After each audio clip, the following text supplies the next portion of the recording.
So I guess I'll just start the tutorial here. I am Nin10866. I've been running K2FM for like about a year, and I have a pretty good time in it right now, so I felt like making this tutorial for beginner any percent. Here you can select vibration on or off, it doesn't really matter. Most people hit off. So I'm just gonna go ahead and start now. So this first cutscene you can skip at about 6.5 seconds, that's when I skip it. There are cutscenes that you can skip in the black, and most of them you can skip right after the heart on the bottom right disappears, but some of them the heart doesn't appear because the loads are so fast. You also just want to skip right through the tutorial here. So a lot of the cutscenes you can skip before it even fades in, like this one right here. It wasn't even completely faded in and you can still skip it. So just skip all the tutorials, and when you get to this part, you want to select the struggle bat and prioritize offense because it gives you a strength boost and that's really important.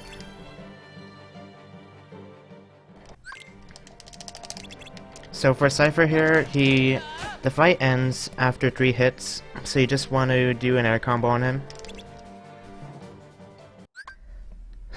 And so this fight is pretty important because there are dusk fights right after this, and they're pretty slow if you don't manipulate them. And you can manipulate the dusk fights by doing specific combos on Cypher here. So the combos I do here are RNG manipulation. So you want to parry, do 2 hits, then do 1 hit, and then do a full ground combo. Then you dodge, and do another full combo.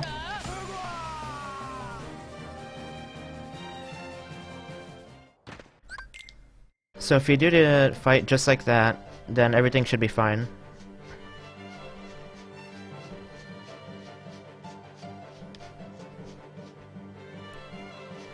Then you just walk over to this dusk.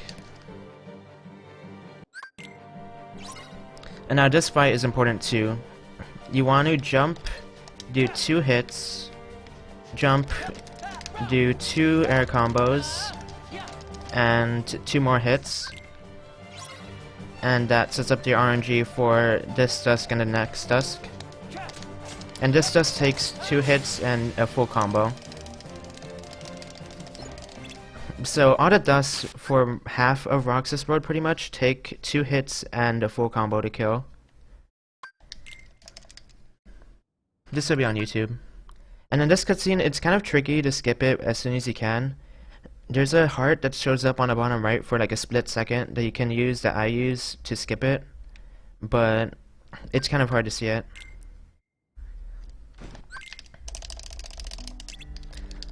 So then you just go right through the tutorials. And then we grab the skateboard in the back here for movement because the skateboard is faster for pretty much every screen. So right here we have a choice between 3 jobs, and the fastest one to do is mail delivery. So there's a fast strat and a slow strat here. I can go ahead and show off the fast strat. You want to jump out while they're delivering the letters, so there is no lag after you deliver each letter. That's the fast strat, and I can show the slow strat here.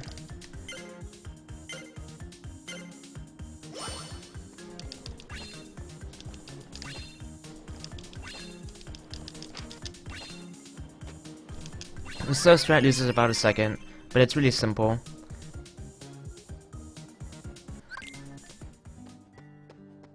So yeah, that's pretty much mail delivery. It's not that hard.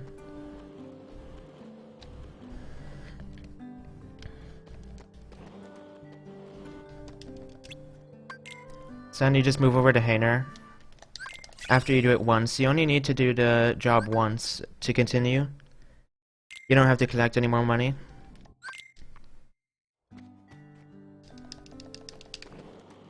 And then you just grab the skateboard and head on to the station heights. And now this Dusk is kind of tricky. He can give you this RNG where he jumps, or he can do a different RNG. He gave me that one, which is a bit different, but basically you just want to do 10 hits on him, and the fight ends. So then right here you pick the sword, because each weapon gives you different ability layout, and the sword is the best one for beginner.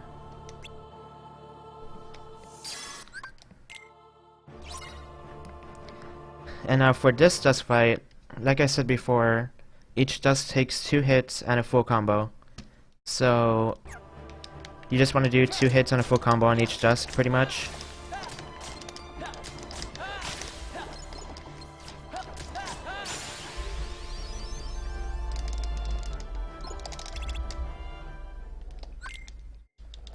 And now we just do some more tutorials here. A lot of the Dusk fights early on, like the third Dusk fight and that Dusk fight, are really... they're not like... you have to react to whatever the Dusks do. There isn't like an exact strat for that Dusk fight. So now we just head over to Twilight Thorn.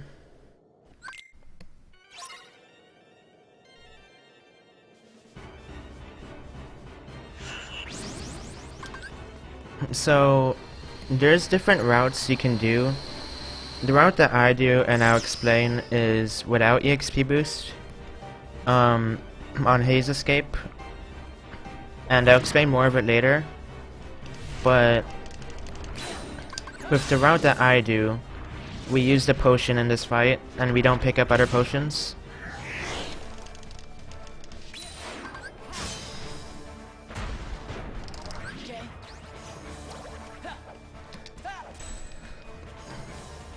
I'll just be explaining the route that I do. I won't be explaining different routes.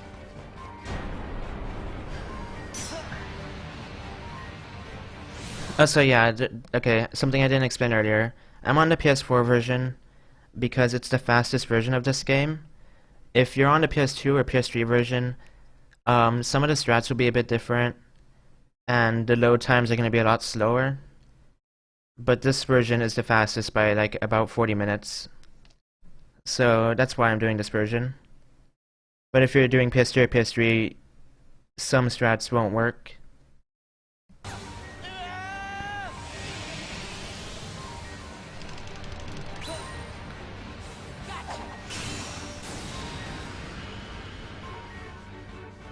So after all the RCs, you want to do 4 full combos here. It can be a bit tricky to get all 4 off, but you want to do 4 if you can. If you don't, then it'll take an extra combo to kill him. So we do 2 combos just like that. I did one on the back of his head and one right there, and then I do a high jump and then kind of delay my finisher, and then you dodge those vines and do 2 more combos, and then you dodge the vines again and do another 2 combos. That fight's really hard for a lot of people. Basically, like after every 2 combos, he'll do more vines, and you can either walk back to dodge them or do the RC to dodge them. So that's Twilight Thorn. I feel like I went through it pretty fast, but it's kind of a hard fight.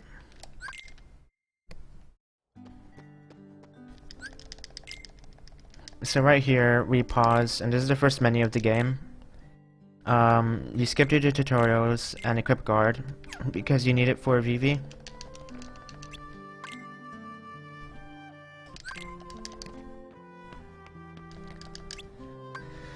And now for the Hainer fight, this fight is really, it's kind of random. Basically at the start, we walk to the bottom left, and he'll either do 1 or 2 hits.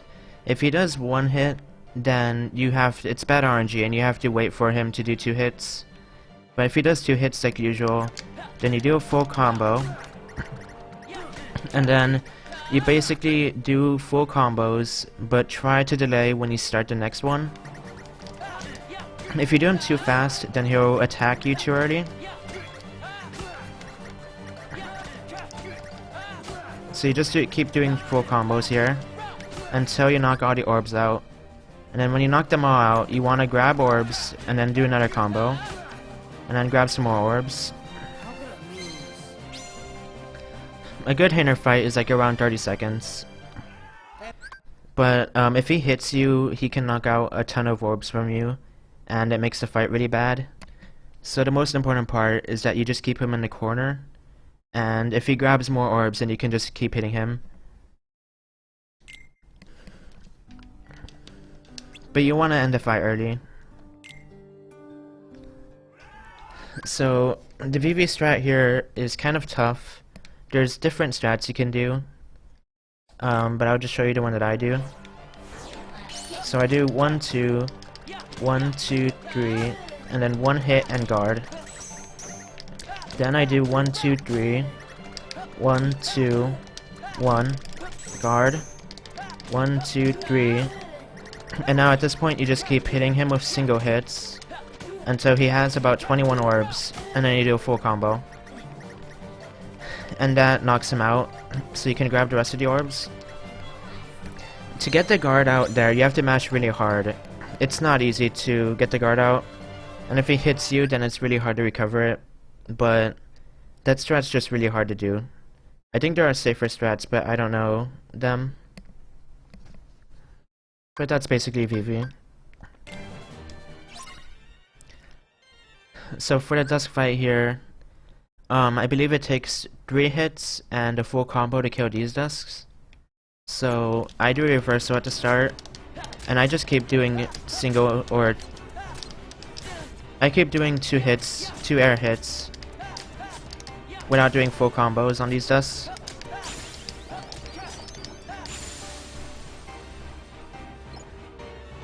I pretty much never do a full combo on those dusks. I just reversal and keep doing 2 hits, and reversal whenever I'm about to get hit.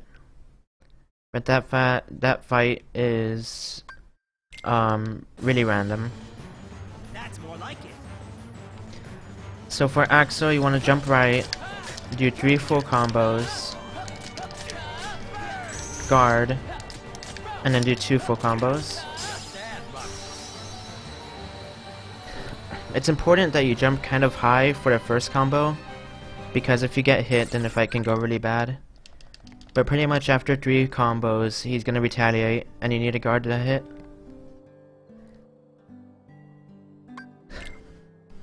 So now you talk to the guy and fight Setzer. And for Setzer, you can end the fight early by dying in this fight, and you want to lose the fight to get the medal. So you just keep hitting him and wait for him to hit you back. This fight is complete RNG. How many times he walks backwards is RNG. But you just wanna keep hitting him.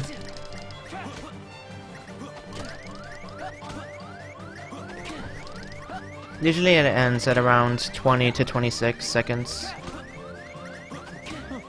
This is hardly a gamble.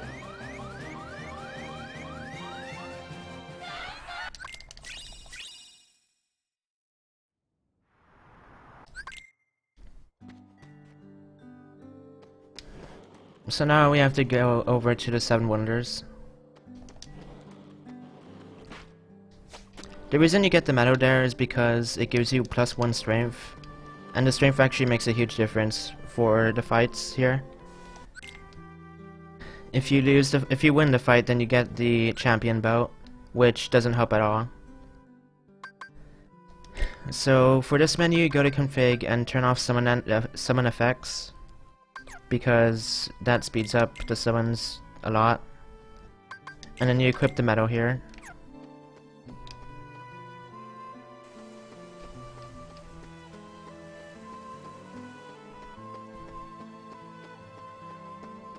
And then the first 7 wonder we do is the wall here.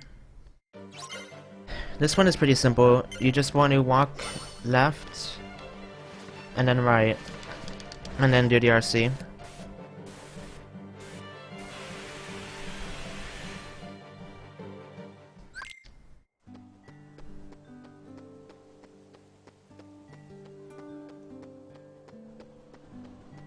And then the next one we do here is the VV clones.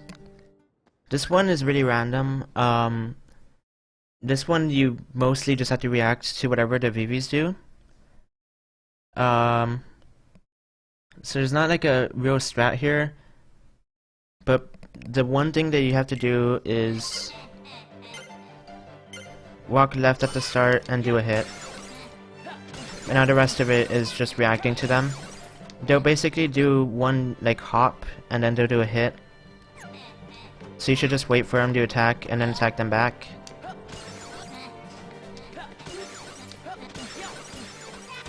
And if you get hit, then oh well.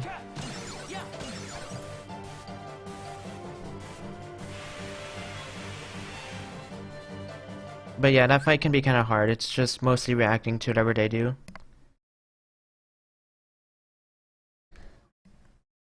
Sometimes you get hit on the ball wall. If you mean like at the ending, then it's because you're not moving fast enough. When you walk towards the wall at the end, after you dodge the first 3 balls, you can like walk to the left to be safe, so that the last one doesn't hit you.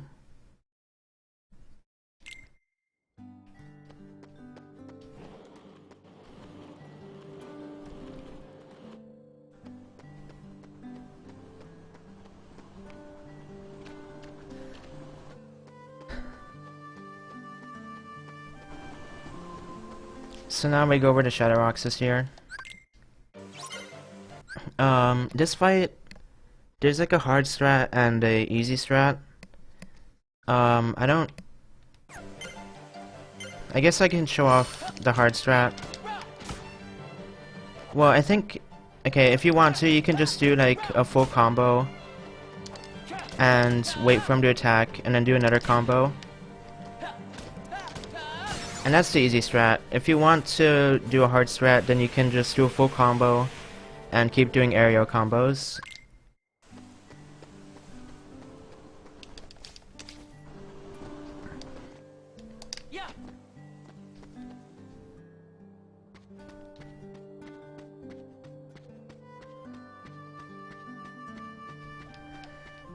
So now we just go over to the bag here. In this minigame, you just mash triangle, pretty much.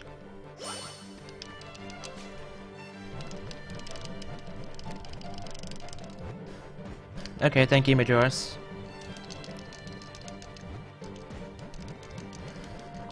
I'm sorry I went through Roxas Road pretty fast. But I'm probably gonna go through a lot of stuff really fast in the tutorial.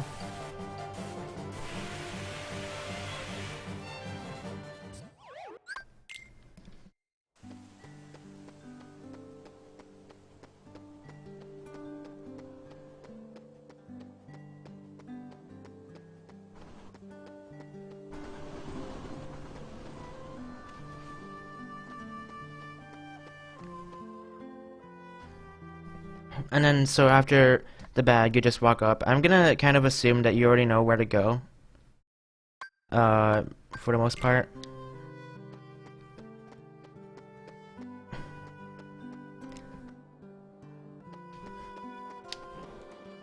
Make sure to grab the skateboard here. This run is 3 hours long. If you look at my splits, I have for second and third, I have a 256.03, and then Midget has a 258.19, and Riz has a 259.46. I guess something else to explain is I'm on the English version of this game, which is the fastest version by I'm not sure how much, but the English version is faster because Duck Flare, which is a limit later on in the game, does more damage in the English version for whatever reason. So I'm gonna assume most people have the English version.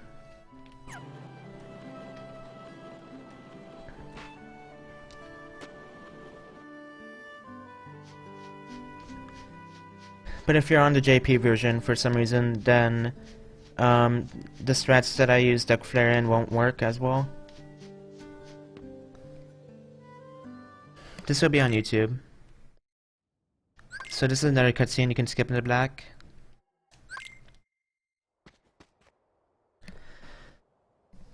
So now we have a fight with 2 more Dusks and 1 Assassin. At the start, you can do 3 hits and a full combo. Do another 3 hits and a full combo on this Dusk. And now for the Assassin, you want to dodge his attack, because he's going to attack as soon as he spawns. And then you want to do 3 hits and a full combo on him. You can guard his attack too if you want to be safer, but I just walk around him.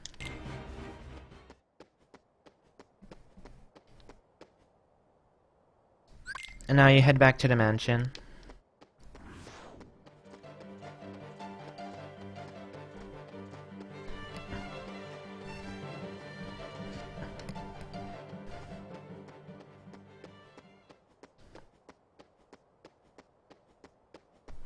Roxas Road is a lot of reacting to whatever the Dusks do.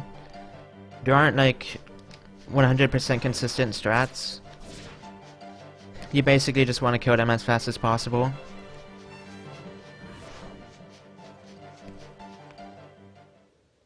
There will be more specific strats later on in the run.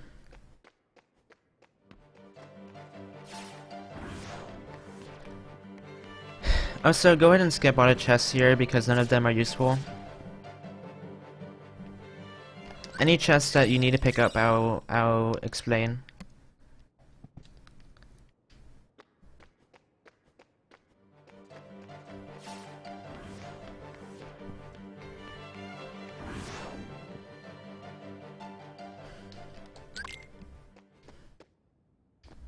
Hi, Kai.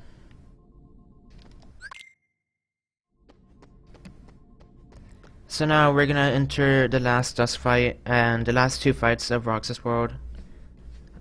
This fight, it takes 3 hits and a full combo on each Dusk. So what I usually do is like 2 hits and then a reversal and repeat that until you kill 3 Dusks.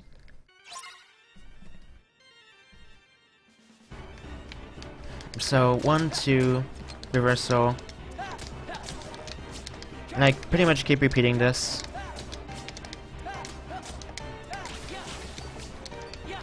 That's a lot of reacting to what the Dusks do. So when the Assassins spawn, you want to dodge a hit, and then do 1 hit and a full combo.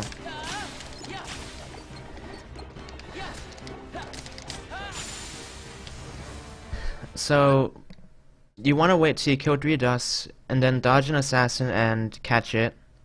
And then kill the Assassin, and then kill the last Dusk, and then kill the last Assassin. Just like I did it. And now this fight is a bit more complex. Come here, I'll make it all stop. You do 1 hit, and then you press square to get to the finisher. If you press square in the middle of a combo, when you have 2 Keyblades, then you get to the finisher instantly.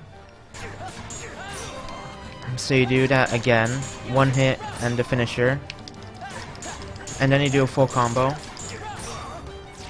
Then you do the RC, then you do a full ground combo, and then a full air combo.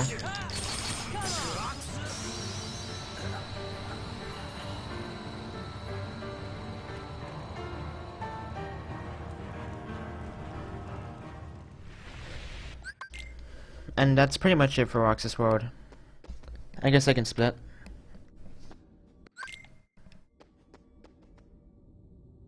Here we get Sora.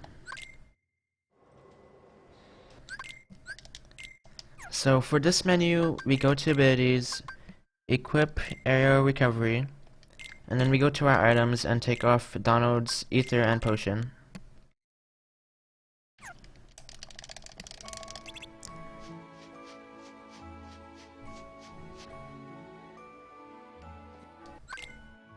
And now we just move over to Station Heights. So this fight is a bit unique. This fight ends after a minute and a half. Either a minute and a half passes, or you die, or you do about 100 hits. So the fastest way to end the fight on beginner is to do 100 hits. So basically what you want to do is just keep doing 2 air hits on everything and try to end the fight early.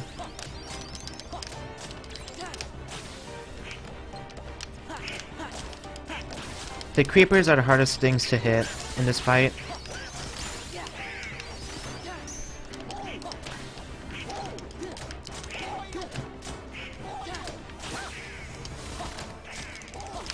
This is pretty much the whole fight. You just keep doing 2 air hits on everything. You want to get a lot of experience in this fight, which is why we don't end it by dying.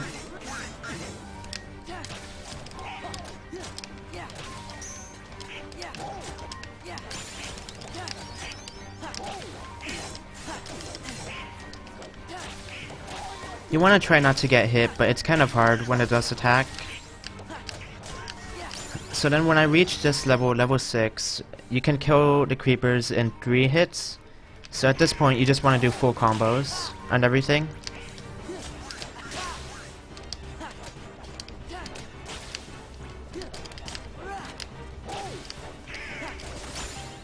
So there you go, I'm pretty sure I ended the fight early.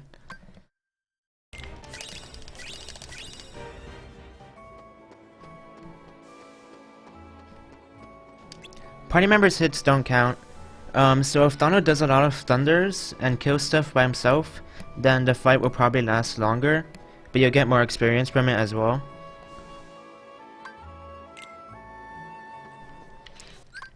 And yeah, it's important to not do full combos there, because then you knock the dust away, and you just want to do 2 hits so you can keep hitting them repeatedly.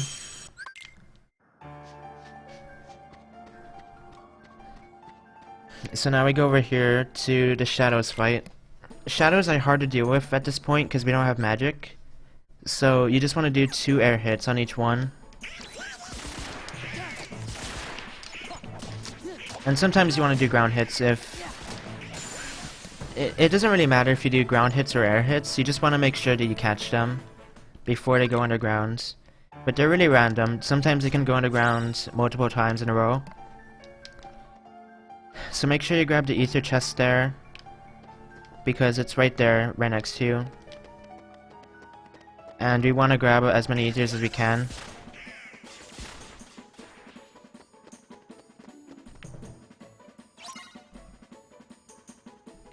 So for this fight there's more shadows, and a lot of the shadows, you just want to react to what they do, like dust.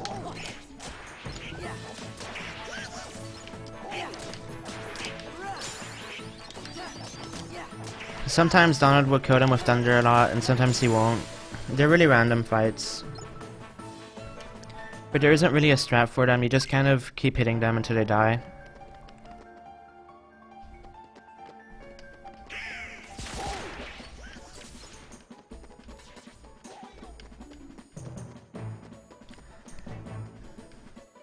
So for this fight, there's soldiers, and they die in 1 full combo, so I just do 1 combo on that one, and then I go after the shadows.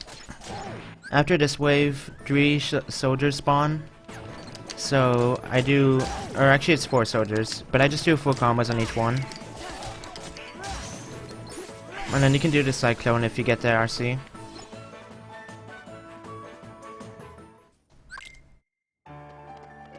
But yeah, it only takes 1 full combo to kill them, so you just do 1 on each one.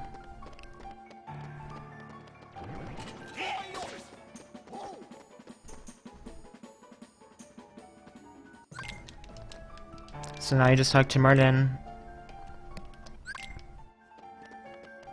And then talk to these wizard people. I have no idea what their names are, to be honest.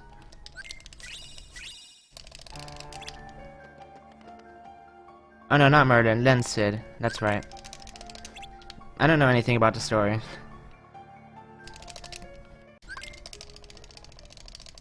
Oldies, it's your favorite gummy engineer, and happy. Only one? That's good. Wait!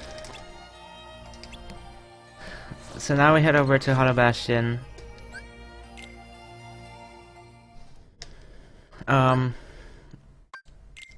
At the beginning here, you want to go Valor. For a lot of movement in the game, we use Valor form before we have Wisdom form, because Valor form moves faster than base Sora. So you want to go Valor to start here, and then right there you do some movement tech where you jump and do an air hit. So that was an accident. I accidentally activated tutorials. But this movement isn't that hard. You just do a jump and a hit and try to get up there.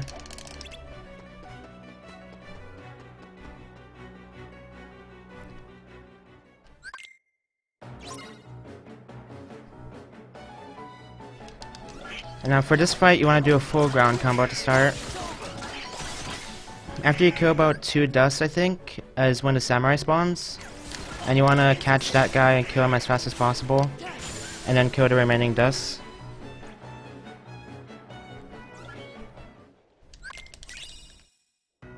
And now you want to kill these 2 soldiers.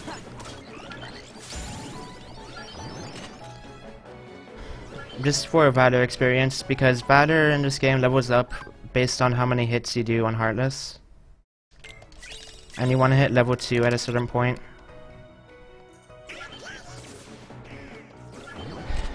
So right here you can do some movement tech to climb up here. And you want to grab this AP boost. We grab AP boost throughout the run because you need a certain amount of AP. And then you grab the drive recovery for a fight later on.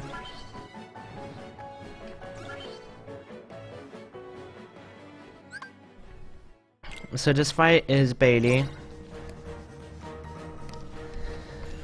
It's really RNG based, but you basically want to walk backwards at the start, and kill the first wave as fast as possible, just by doing air combos. And now after you kill the first wave, 2 samurais and 5 creepers spawn. And after you guard a samurai, they activate the dual stance RC, and that does damage to everything around it, so we want to activate that RC. Just like this.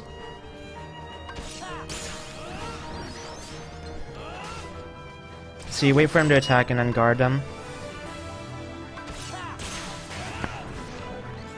And then you want to kill the creepers to spawn the next wave, because the next wave of dust won't spawn until all the creepers are dead. I got kinda bad RNG because the dual stance didn't kill much.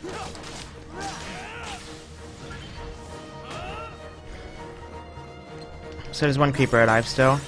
After you kill them all, these dust spawn. And then you use Blizzard to finish the last wave.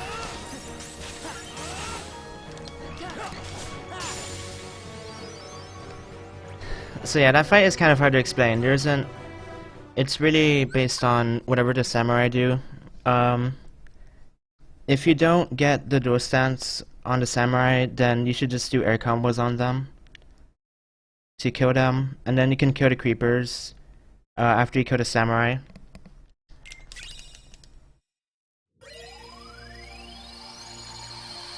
In a good fight, the dual stance would kill most of the creepers and the samurai.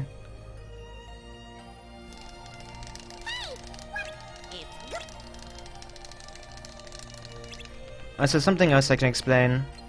In the world map, if you press circle when you're targeting a world, you warp to it. So earlier, I just did a dash, targeted onto Hollow Bastion and warped to it, instead of just moving towards it like this, which is a bit faster. But the next world we do is Land of Dragons. And there's no way to skip gummies, so you have to go through them.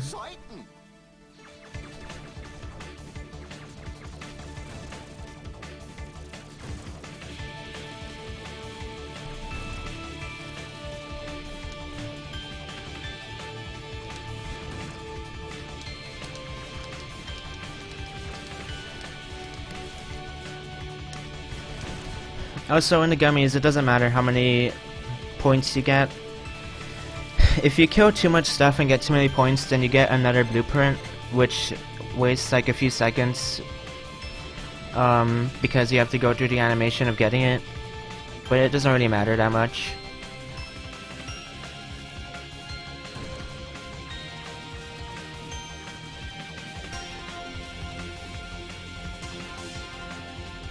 Oh, so I forgot to spit for Bailey.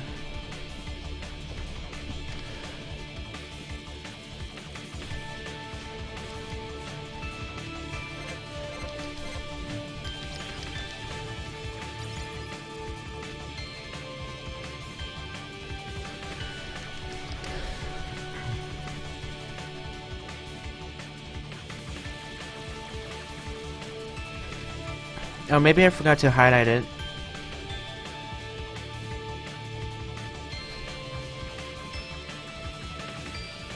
I'll check to see if I highlighted it after this. But thank you for reminding me.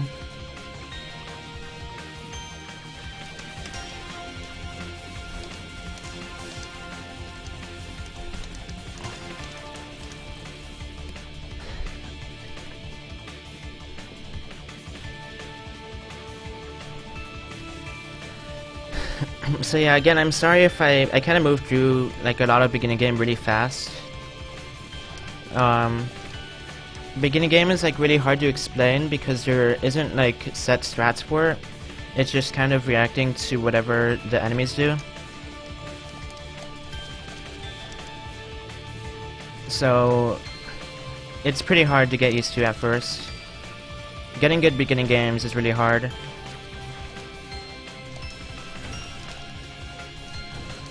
But you shouldn't worry about it too much. It's not a huge deal. Like, if you get a bad Bailey, it's not a huge deal for your first few runs.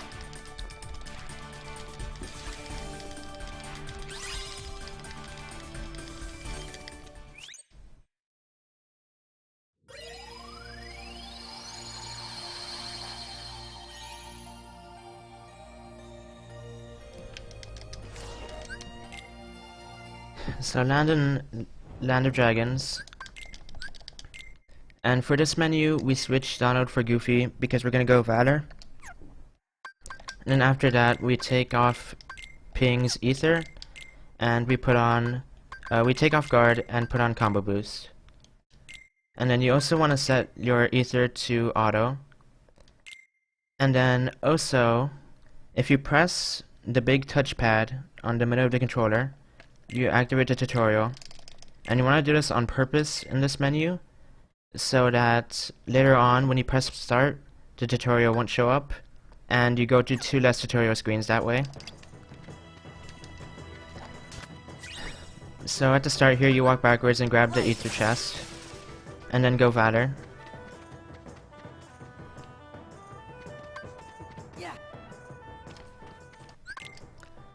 And now for this fight, you skip the tutorial here, and then you want to try to hit the dust before they go underground, but it can be kind of hard. Sometimes you can't hit them, but then you just go after them over here and do a full ground combo. And then after you kill a certain amount of shadows, you have to aerial combo these Nightwalkers. And I would go after the Nightwalkers before the shadows, and then kill the remaining shadows. That fight is really RNG based. So then we just do the missions in order from here, top to bottom. So I do this one first.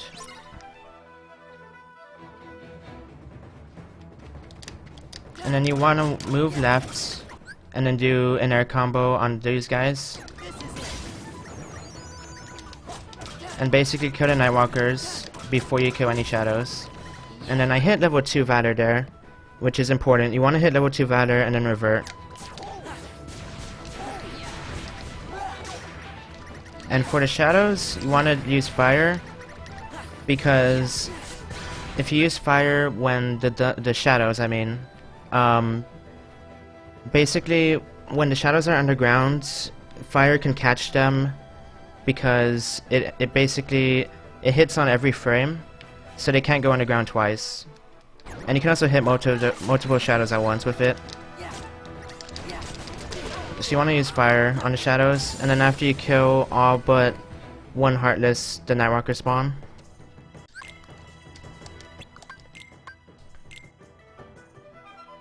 And then we go to the second mission. And you want to kill about 4 shadows here with fire and a full combo. And then you hit that Nightwalker and use fire on this thing right here, which hits this guy as well, so you can just do a full combo on him. And so Nightwalkers take 1 hit and a full combo to kill.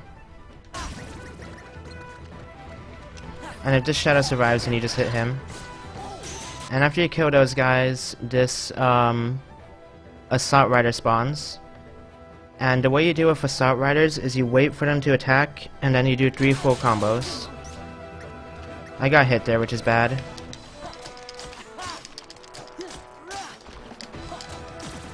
Just like that. And I'm not the next level yet, so it still takes 1 hit and a full combo.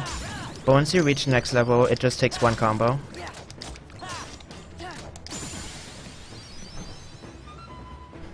But you basically want to kill the Nightwalkers. Whenever there are Nightwalkers, you just want to kill them first. That's basically how you deal with missions. So at the start here, there's some like magic you can do here, Blizzard, to catch that shadow. I didn't do it right, but you can kill that shadow in 2 blizzards at the start.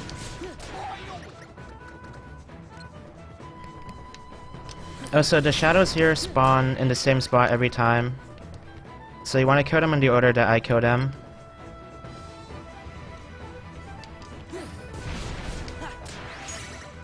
By doing 1 fire and 1 hit.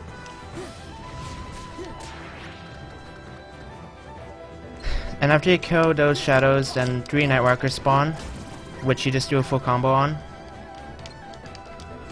And for this last Nightwalker, you want to do 2 hits, 1 hit, and then go Valor. Okay, Goofy hit him with his shield there, which is bad. Sometimes he'll do that. If he does that, then you can just go Valor here. And then you just go over to the mountain.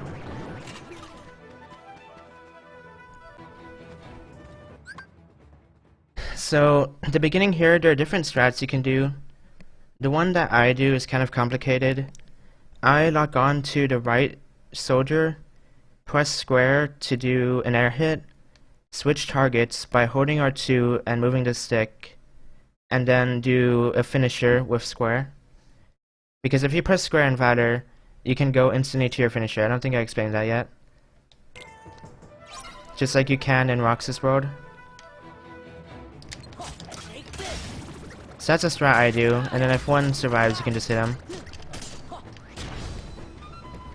And then for these guys, you want to do 1 hit and go to your finisher with square, and then do the RC. Right here you jump right here, and do the RC. Because the Nightwalkers are spawned there, the Assault Rider won't spawn. So you want to make sure you leave them alive.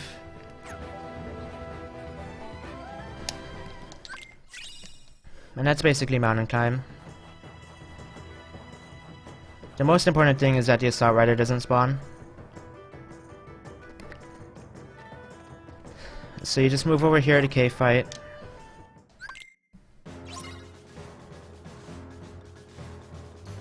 So something else to mention is the reason we wanted to hit level 2 Valor earlier was so that we would have level 2 for mountain climb, because if you make it here in Valor, then you keep your drive, which is kind of important, and it's also good for movement to stay in Valor.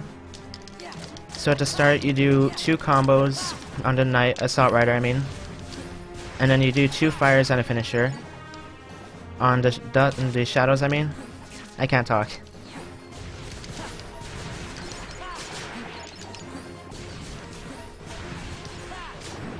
But for the shadows, you just do 2 fires and a finisher, pretty much for the entire wave. And then 2 assault riders spawn, and for these you handle them the way you handled the other assault riders, by waiting for them to attack and then doing 2 full combos.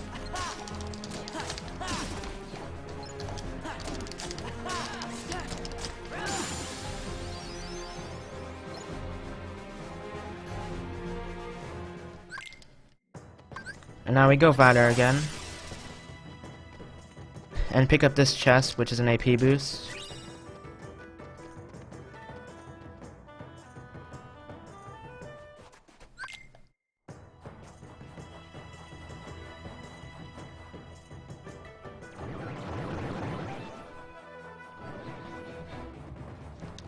And then pick up this chest, which is also an AP boost.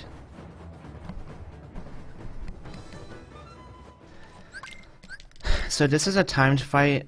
I think it's a minute long, and you want to kill as many Heartless as you can. You basically want to get it to where you're around 50 experience to the next level, but it can be really hard to do that. You just want to do DRCs whenever they show up, and keep doing air combos.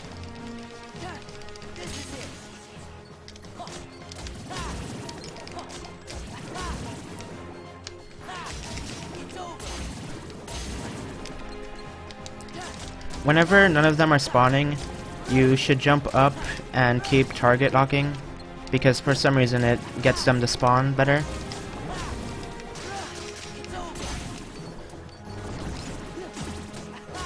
And about 30 seconds in, these boat towers spawn, and you kind of want to focus on them because they give the most experience.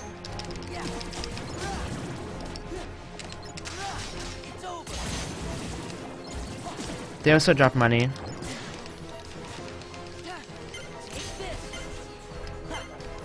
So I have really good experience right now. You want to aim for like 80 to 90 kills. But like I said, this is like a really hard fight to kill a lot of Heartless in. If you don't get that much experience, it makes Beast Castle slower later on. But it's not a huge deal. If you don't get good experience, you can recover it later. So for this menu, you put mode on to party attack. Throughout the run, we're going to be setting party members to party attack and sword attack mostly. Party attack makes it so they attack other Heartless that you're not attacking, and sword attack makes it so they don't attack at all. And then you go to your stock and use 4 AP boosts on Sora. We always use AP boosts on Sora because his abilities are more important. And then you put on guard, side dash, and scan. Right here you can go Valor for some good movement.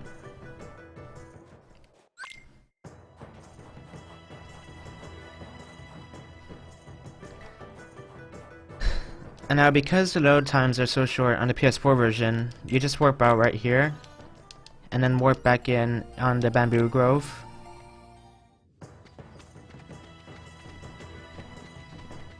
And then from here we walk over to the courtyard.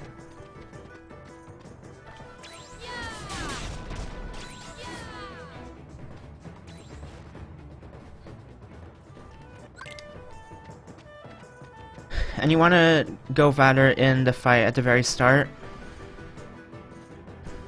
because it hits all of the Heartless at the beginning with the drive explosion.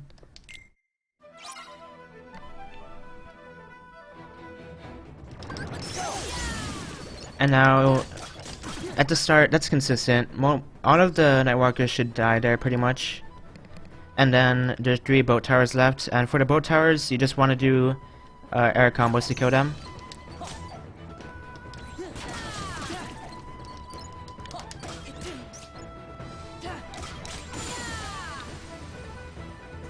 How fast you do the fight determines how much drive you have for Shan Yu.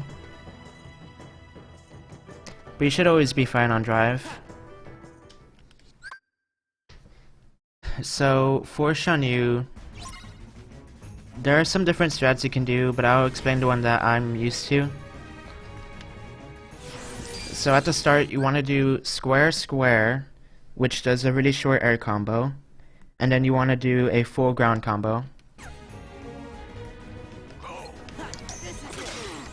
So that's the air combo. And then you do the ground combo. And now you want to do another ground combo. And once he gets to that HP, he moves on to a second phase, where he powers up. And while he's doing this, you want to do an air combo. And so after that, he can either jump or dash at you. And if he dashes, you want to guard him like I did. And if he jumps, you want to wait for him to dash, so that you can do the RC. And then after the RC, you just do ground combos until he's dead.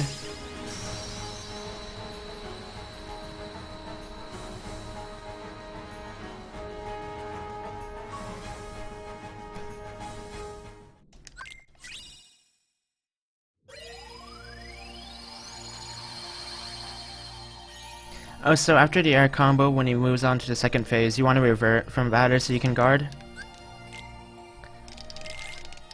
So now we head on to OC. Bring it on.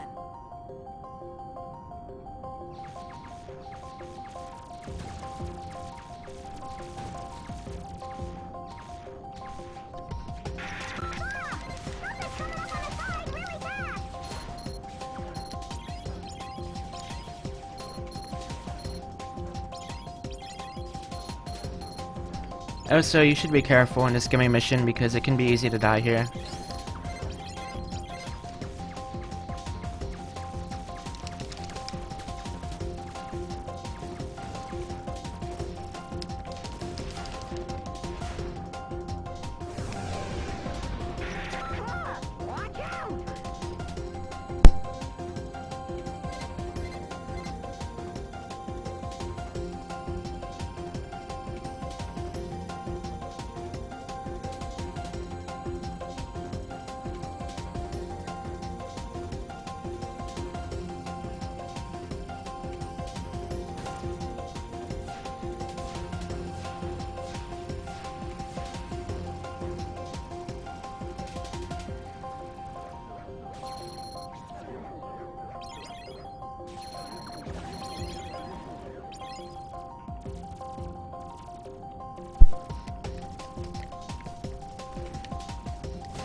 This is like my first time doing any type of tutorial, so it's actually really hard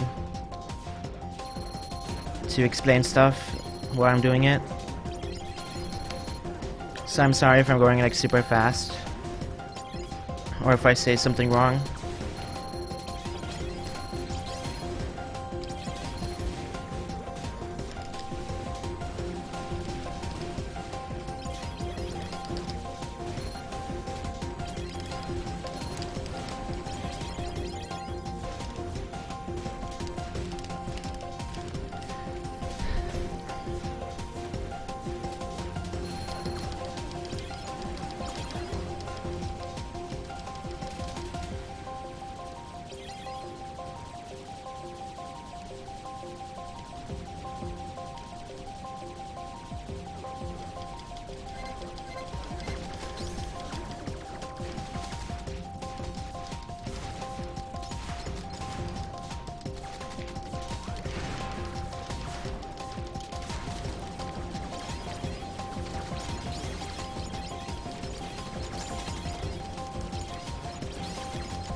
Oh, so like a lot of the strats that I'm doing are the strats that I do, but there are a lot of there's a lot of variants in the strats you can do. Like, there are a lot of safe strats, but I'm just explaining the fast ones that I'm used to. Thank you, Dodge.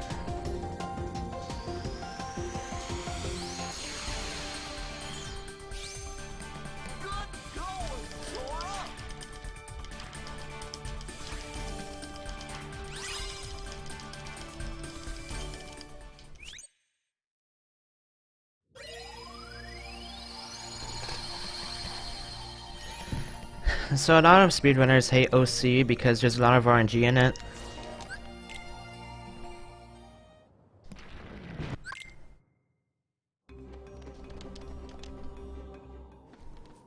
So you just walk up to Meg and talk to her, and then head over to Hades. There's some movement tech you can do on the way to Hades. Like right here, you can do a slide dash on the dogs.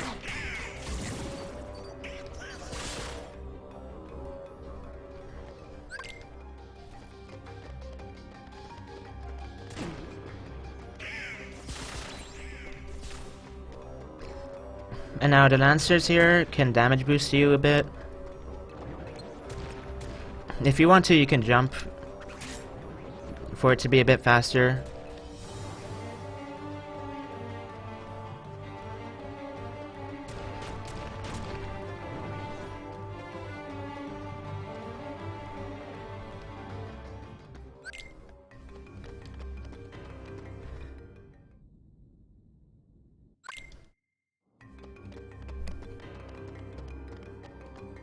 And you can do another slide dash here on the plant thing.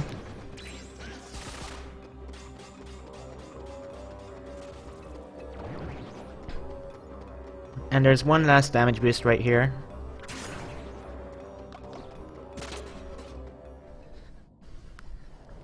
Okay, so for Hades, the fight ends after you do a certain amount of hits on him. So you just want to do a slide dash at the start and then do a fire. That's it. And the fight should end from that. Just like that. Now the menu here, you want to go to Orn, take off Divider Auto Limit, and download Cure.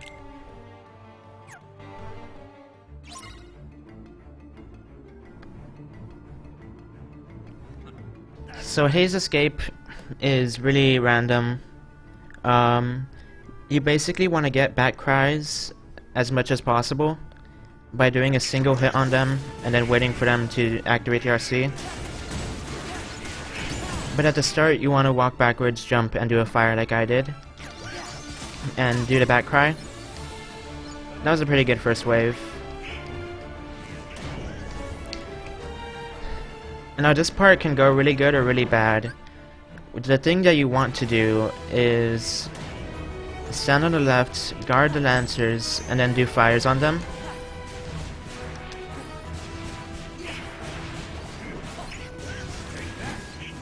So that was really good right there. Hades can port next to you and hit you. It's completely random where he goes. And if that happens, then the fight just goes really badly and there's not much you can do about it.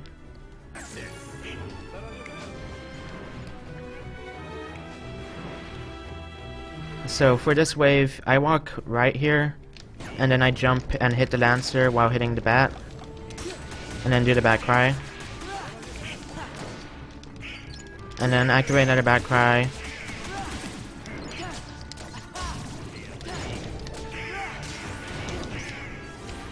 And then there's one bat in this wave, a large body, and two Lancers. So I do one back cry, and then I start Orange Limit. And I make sure to target the large body during this limit, because you want to kill him first.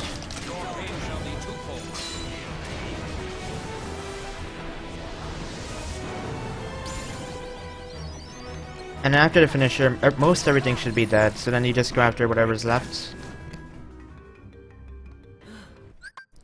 For the limit, you want to do X and triangle for it, instead of just mashing like triangle or X, you want to mash both at the same time, because it does the most damage that way. That goes for most limits in the game.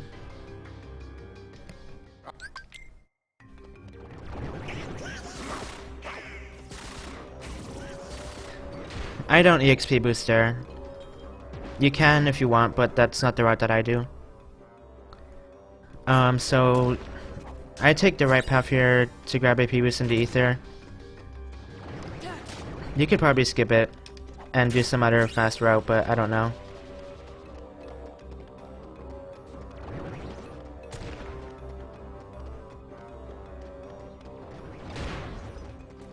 Because you can probably, I think you can skip some ether chests if you want to, but I haven't tested that.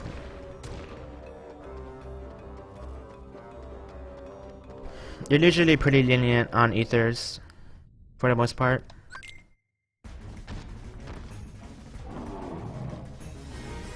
So for this fight, you can die here and use Mickey, but that's not the strat that I do. I just do air combos on him until he does the fireball attack.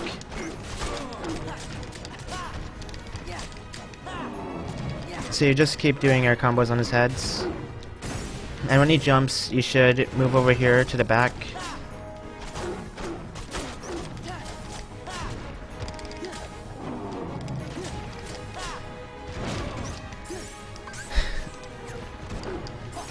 Once he gets to around this much HP, he should do the fireball attack. And when he does it, you want to do the limit. And the reason I move to the back of him is because if you do the limit on the stairs, it doesn't do that much damage.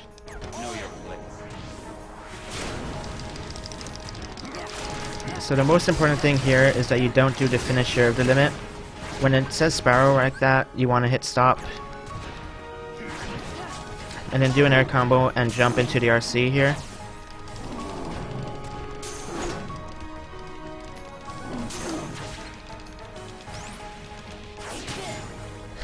And that stuns him long enough for you to kill him pretty much. As long as you were good in damage.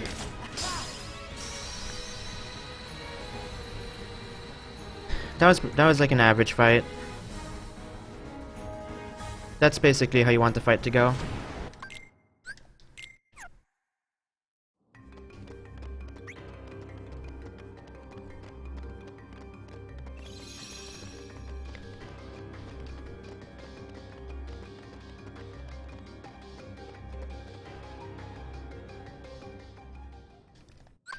And right here you can go Vader for a bit.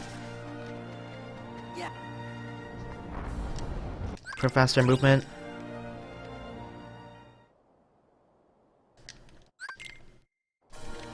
And go ahead and do urns 1. For here, each urn drops 3 orbs, and you need to get to 20 orbs. So you need to destroy like, I think it's 8? Yeah, or like 7. So that was pretty good right there. I destroyed 5. Grab all the orbs and then go after the next set of urns. It should take 2 combos if you get good RNG. But sometimes you need to do a third combo. And for the second set of urns, you need to get to 100 points. So at the start, you want to destroy as many urns as you can without worrying about the orbs. And go after this when it spawns. And basically you're just destroying as many urns as you can before the big urn spawns. And when it does spawn, you want to get behind it and hit it towards the other urns, because then it knocks a bunch of big orbs, which ends the minigame.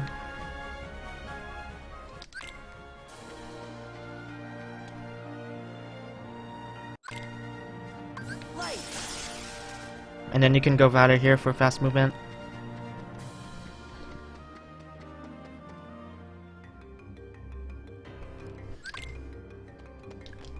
Grab this chest. It's really important you grab this one because it's a power boost, which each strength in the game makes a huge difference, especially in early game.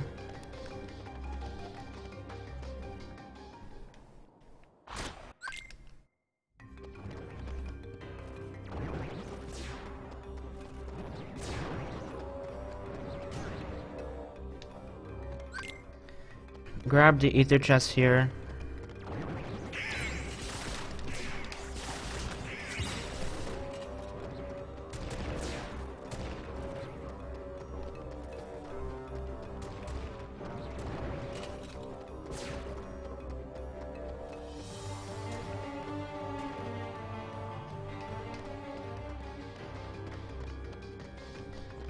Then just go straight to Demix.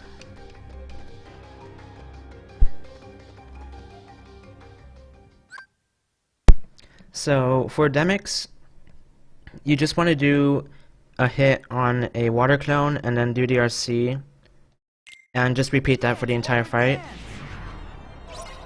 This fight is also really random. So I just do 2 hits and then do activate the RC.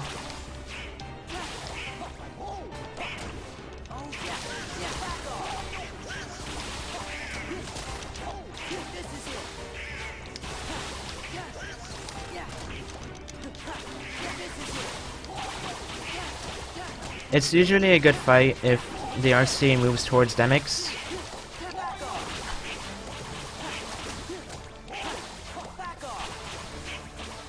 So that was a 46. That's kind of average. You want to aim for like 40 to 50.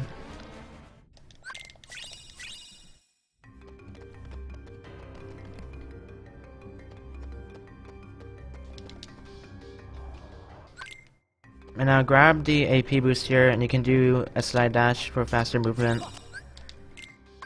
And now go to your stock and use the power boost and the 2 AP boosts you have.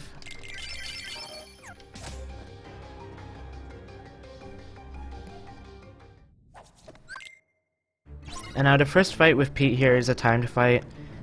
You just want to kill the Heartless that spawn for extra experience.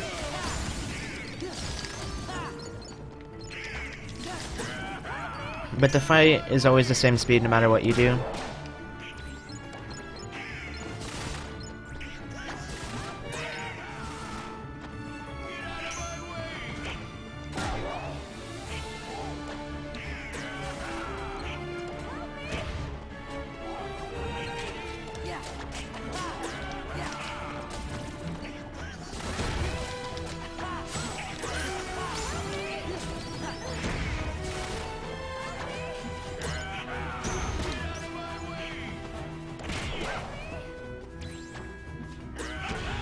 Oh, so make sure Meg doesn't die, I guess, but it's pretty easy.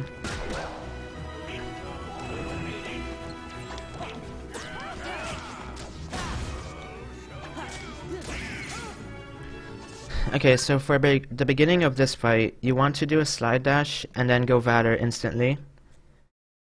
Pete can either pinball or do another attack, and so sometimes the drive explosion will either stun him or not. You can do the same thing though no matter what happens, but if he pinballs it can be kind of tricky. So he did a pinball there and I can just do the back cry. And then I do a full air combo after the back cry. And then you just keep doing... Okay, that was an accident. You just want to keep doing air combos until he dies.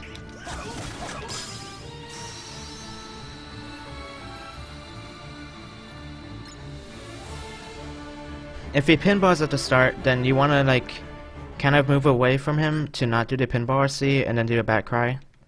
And it should work pretty much the same way. You just have less damage.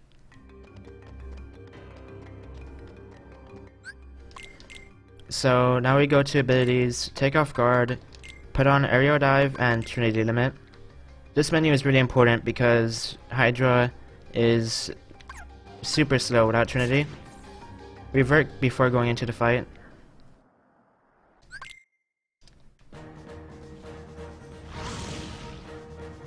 And to start, you want to use Trinity. So the way Trinity works is you can do X square triangle.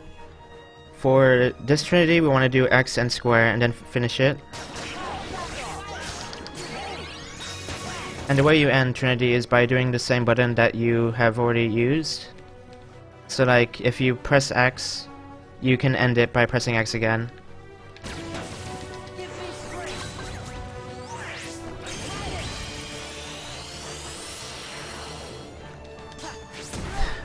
So we vanquish the head and try to land on his back and use an ether. Then do the RC when it shows up. And you want to go after the heads from left to right.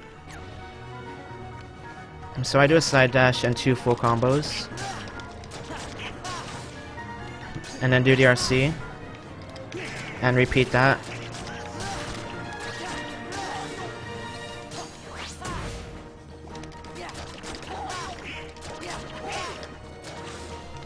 And now because we used the ether earlier, our MP is back.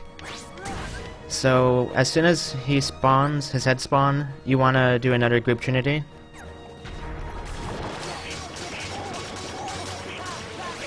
And for this one you want to do X when square again.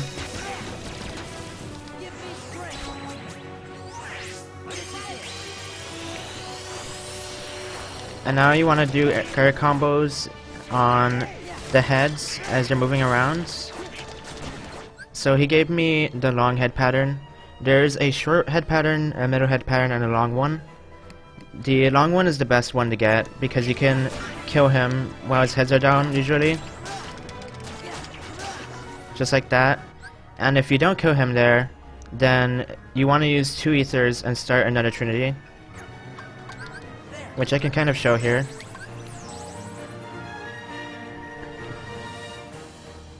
So if you don't kill him while his head's on the ground, you want to do an X square trinity like you did before. And you can do triangle for extra damage.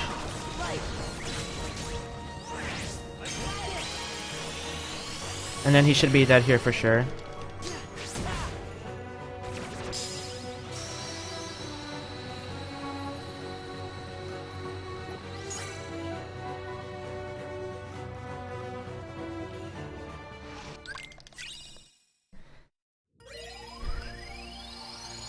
So yeah, that fight, if you kill his heads while they're on the ground, then you save like 15 to 20 seconds.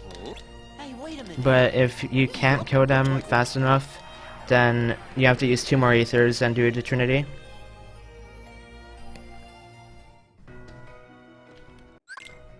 So after you finish 2 of the 3 worlds, you get, you fly over here to Hollow Bastion again. And you want to equip Hero's Crest here.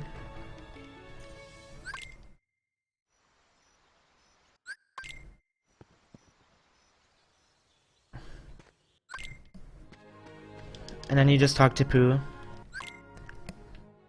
This will be posted on my YouTube.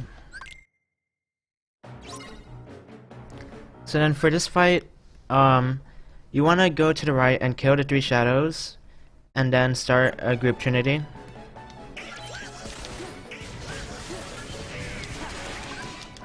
And then you just do triangle part, which is major drive, and then end it instantly. And that should kill everything.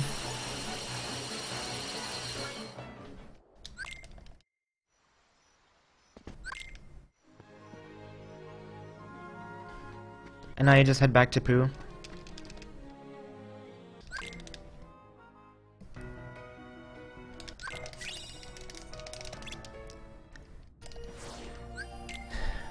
And go over to Beast Castle. My YouTube is in my Twitch bio. Full speed ahead.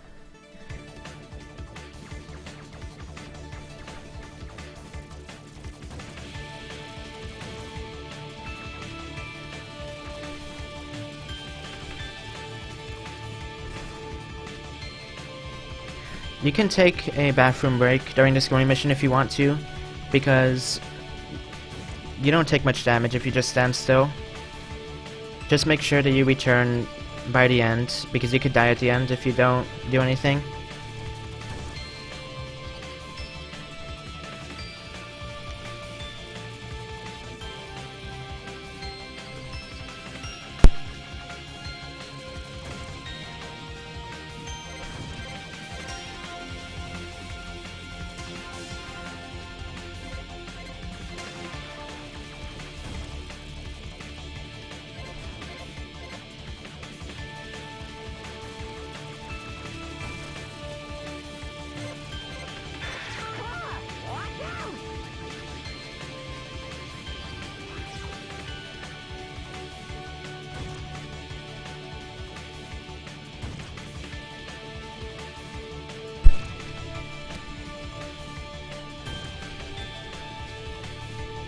So something to point out right now is that I've used Vader form a ton of times, so because I've used Vader form so much, I have a chance of getting anti-form during a fight, and that would be really bad.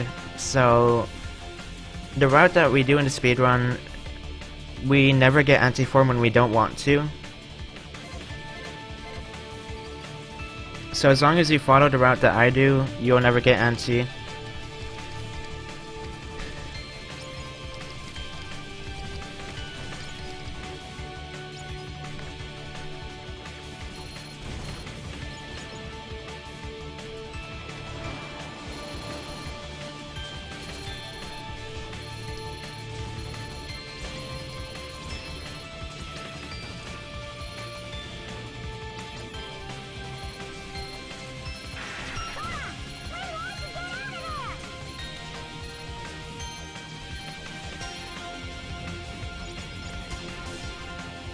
There's a lot to explain when it comes to anti-form, but I'm not really gonna explain much. Like I said, as long as you follow the route that I do, you'll never have to worry about it.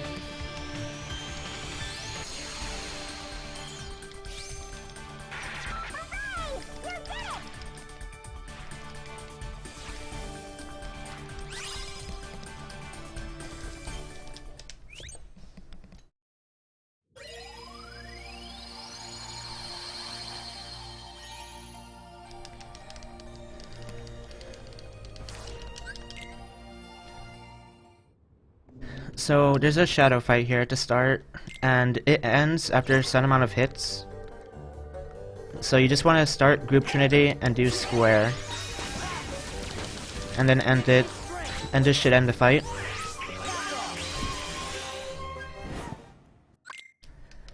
And now you go Vader form.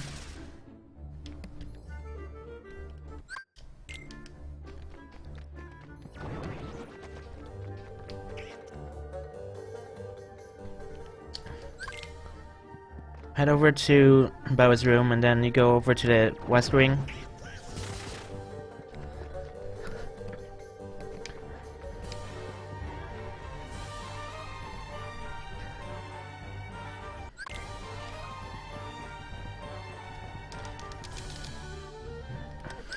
This wardrobe minigame you just have to do normally. Make sure to not wake her up.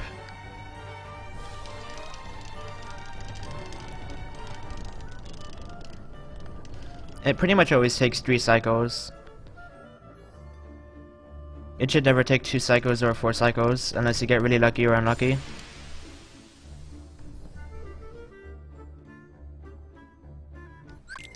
So before you enter the fight, go Valor.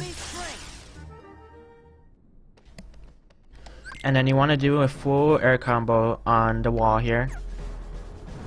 His name is Thresholder.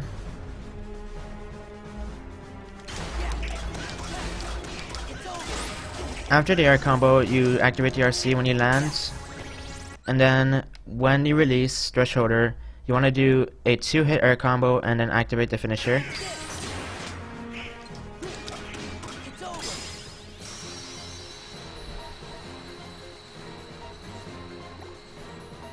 Just like that. Now, if you mess up the air combo on him, then he's gonna go back into the wall and you have to do a second cycle. And that's really slow because you could run out of Vader form. And if you do run out of Vader here, then you want to use the drive recovery that you have and then go Vader again, because you want to keep your drive for the next few fights. So make sure to grab this AP boost.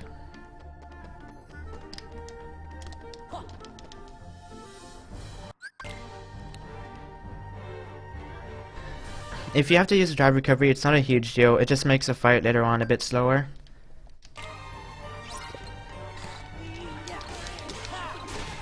So then just do this minigame as usual.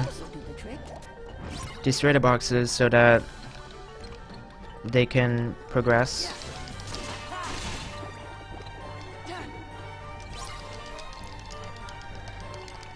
Thank you, Templeton. Why is one cycle so easy now?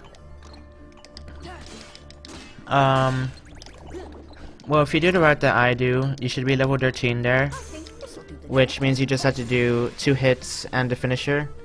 If you're level 14 somehow, then you have to whiff a hit to get 1 cycle. But you shouldn't be. So then grab this AP boost here, and we want to get to level 14 before Beast. So I kill gargoyles. There's a bunch of gargoyles and bats to kill here, so I just keep killing them until I get to level 14.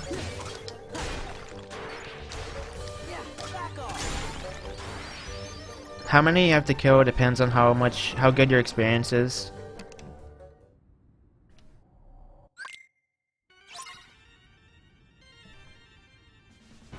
So for this fight, you just want to do the RC at the start, and then do a full air combo, like this. And then do the RC.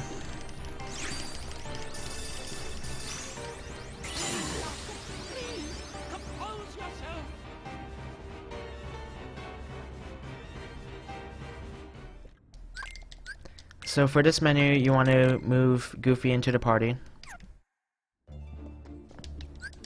Warp out here, because this is faster movement than walking over here normally. Make sure to go to Buzz room and talk to the wardrobe. Then go Vader after.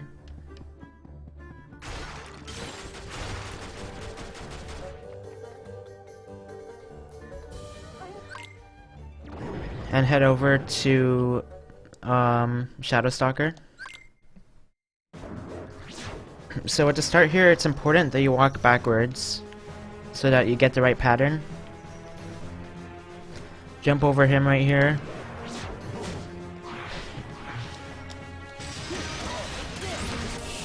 Do the RC on the chandelier after you destroy it.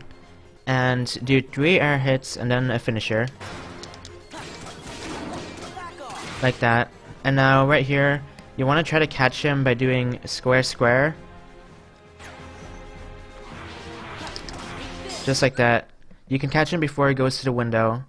If he goes inside the window, then you need to wait for him to get out and then hit him.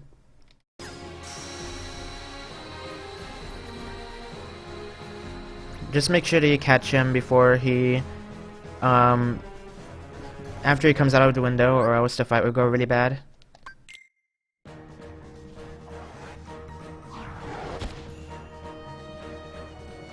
So for the beginning of this fight, you want to do square square, and then revert.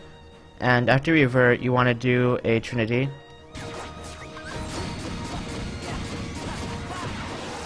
It can be hard to get to Trinity because Beast Limit is there, so you have to do some fast menuing. If you want to, you can take off Beast Limit in the menu earlier to make that easier. But just do 2 Trinity breaks, and then do 2 or 3 air combos.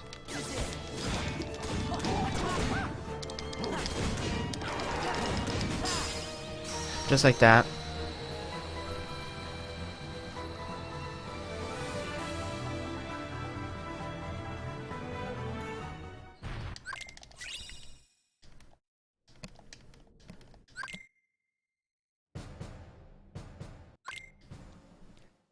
You can skip that cutscene in the back too, by the way.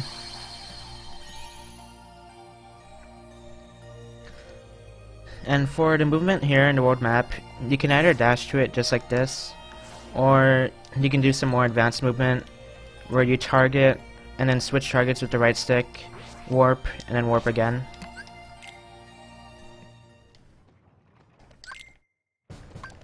Let's go. So to start here, you want to go Vader and head over to Mini.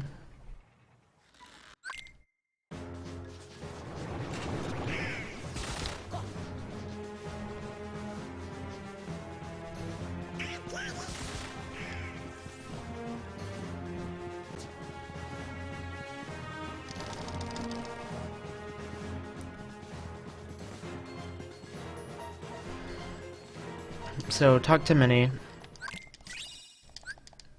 And now you have to escort her. So you pretty much just want to do DRC and then walk a bit, call her over, And then when she stops walking, do the RC again. And just repeat this until you get to the door. Let's go. This way. She can get hit sometimes, and it's a bit slow, but sometimes you can't really do much about it. Let's go. But if she gets hit, just do the RC again. This way. Let's go.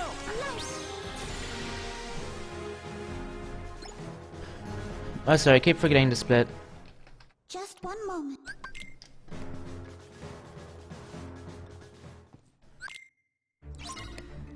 This escort is pretty much the same thing as the first one. This way. Let's go. You just want to do the RC before she gets hit. Let's go. This way. Let's go. This way. Let's go. This way. Let's go. You can tell when the boat towers are gonna hit her, because they like move back, they like move their heads up. This way. Let's go. This way.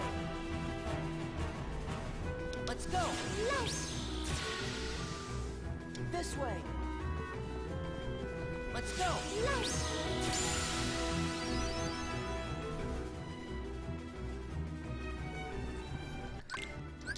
So by this point, you need at least 640 money.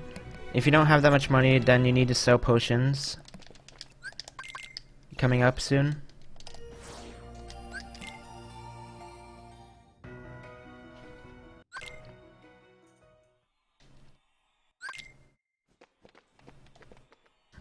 So now we enter Thomas River. And to the right here, there's this Moogle. And the reason you need 640 money is to buy 2 tourmaline rings. And like I said, if you don't have that much, then you can sell potions, and that should get you enough.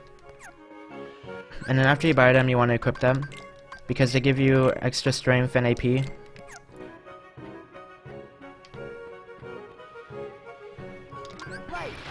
Go Valor when you enter this room. And Pete just takes a 4 combo to kill.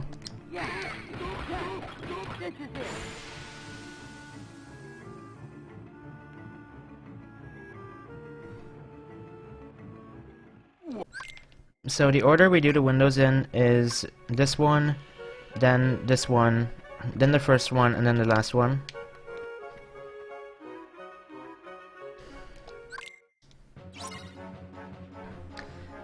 So for the start of this window, we summon Chicken Little, and you wait for him to whistle, and you do 2 fires and a finisher. And now here, you wait for him to whistle again, do 2 fires, walk away, wait for him to whistle, 1 hit of fire, and then a finisher. And now you wait for him to whistle again, and do fire, fire, finisher, then hit, thunder, and an air combo on this guy.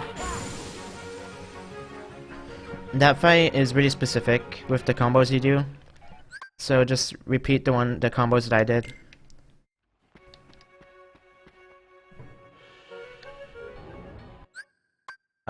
Chicken Little should whistle whenever you are like walk away from Heartless, but sometimes he won't whistle and it's kind of random.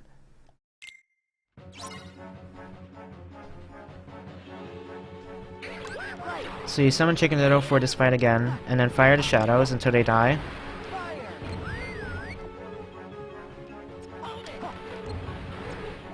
And then after he whistles these guys in, which he should, you do 2 fires and an air combo in the car.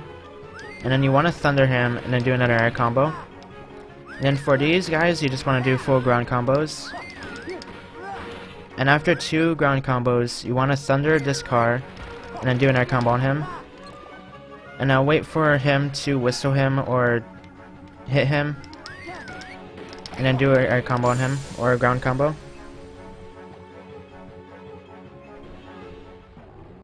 He can either whistle the last car or hit him with like a ball. So after 2 windows, you go down here and equip reaction boost for this window.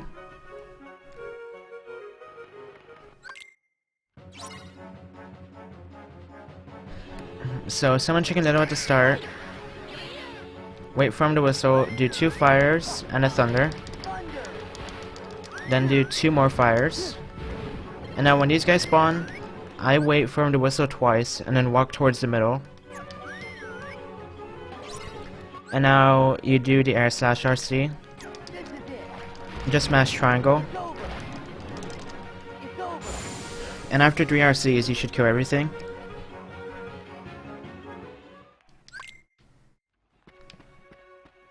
Now we go over to the last window here, which is the only window we don't use Chicken Little on.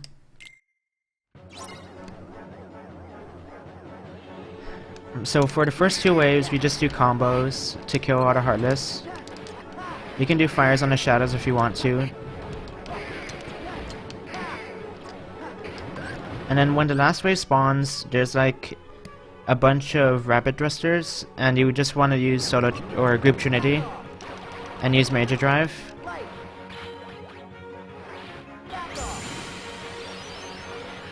And that should kill everything. So after all the windows, you want to go Valor and head over here. But before you get there, you want to use a drive recovery. Using the drive recovery is so that we can use Valor again when this Valor runs out on the next Pete fight. You mugs couldn't follow me if you wanted to. So at the start here, you want to do 3 RCs. You mugs couldn't follow me. And now, right here, you want to walk all the way to the back and grab this chest. And then grab on and do 2 combos. And then just keep doing 2 hits until the RC shows up.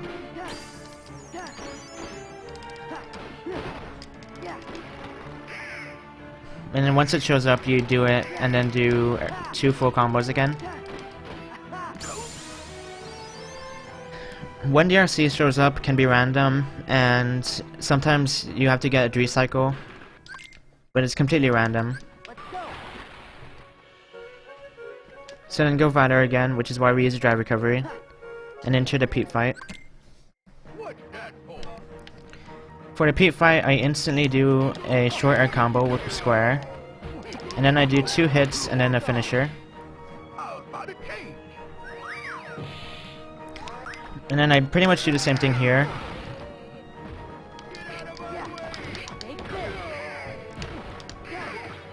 You just want to do air combos on him until he gets to the next phase.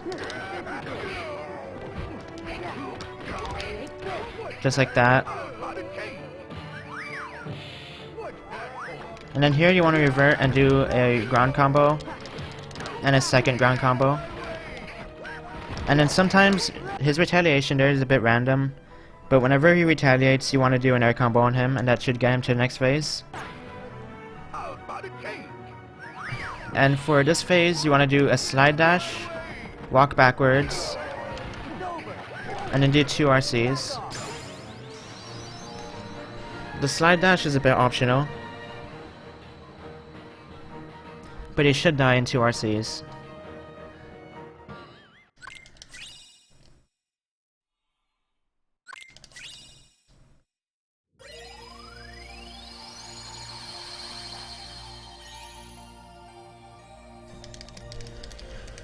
So yeah, that Pete fight is kind of hard to do. If you hit his revenge value, which basically means that you do too many hits on him in Valor, then he'll pinball, and you have to wait for him to finish before you can do more combos on him.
Also, this gummy mission is also a bathroom break. You can stand still for most of the mission and not die.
That'll show ya.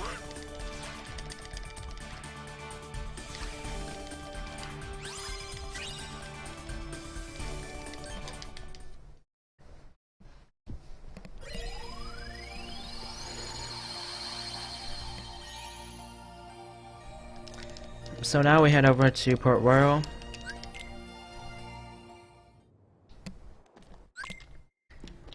You want to summon Chicken Little right at the start here, so that you have him summoned for these next two fights. For this fight, you just want to stand still and do 2 blizzards.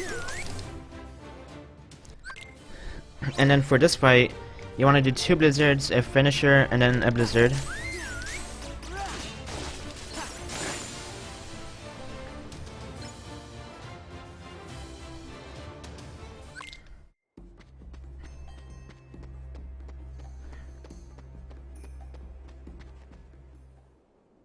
And now for this fight, we also use Chicken Little.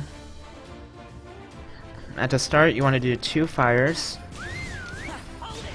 You stand still and wait for him to whistle. 2 more fires.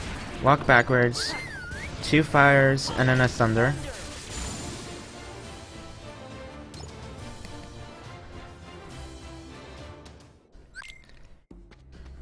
There's a bit of movement tech that I do here where I target switch and do a side dash.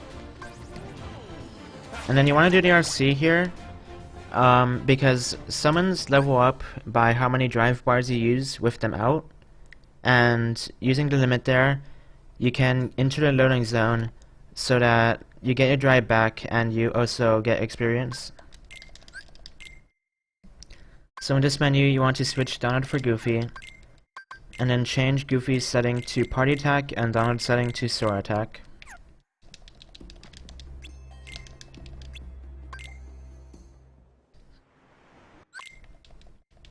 And now you head over to the Black Pearl. Summon Chicken Little here. And then just do Blizzard Spam until they all die.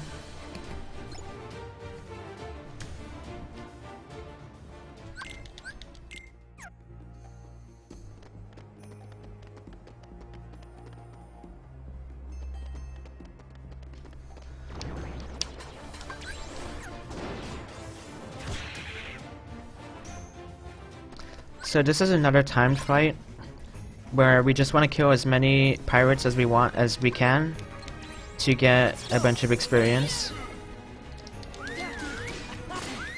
So I also grabbed this chest for the synth item, which is important later on.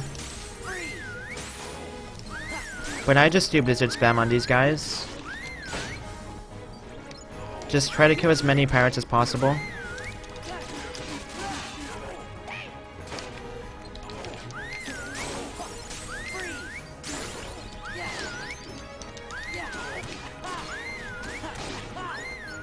I try not to run out of MP so I can use more blizzards and pick up the MP orbs.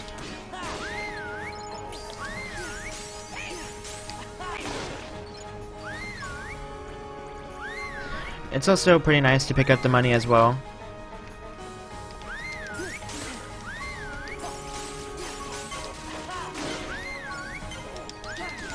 That was pretty average. You want to kill around that many.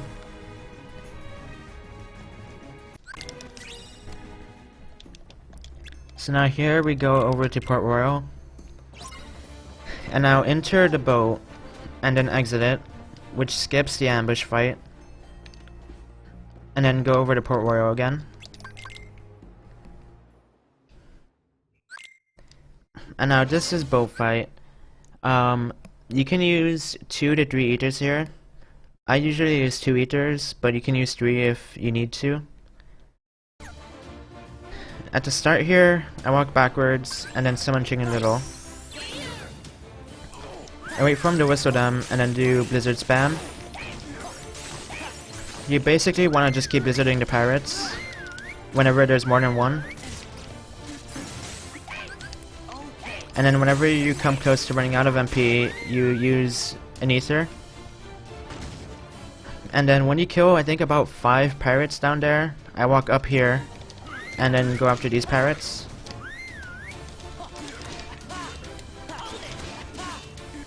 And when they're on the stairs, I just do air combos.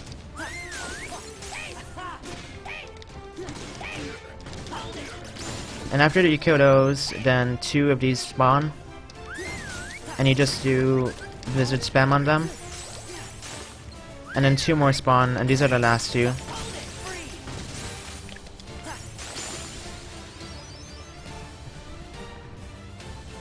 So that's how the fight should go. It's a lot of reacting to what the pirates do. But after that fight, you want to go Valor, and then go outside. And for this minigame, you just do the barrels in the order that I do them. And just smash triangle.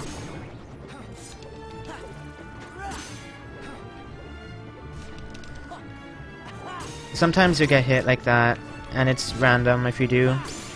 But I just get hit on purpose and keep doing it. I don't really dodge at all.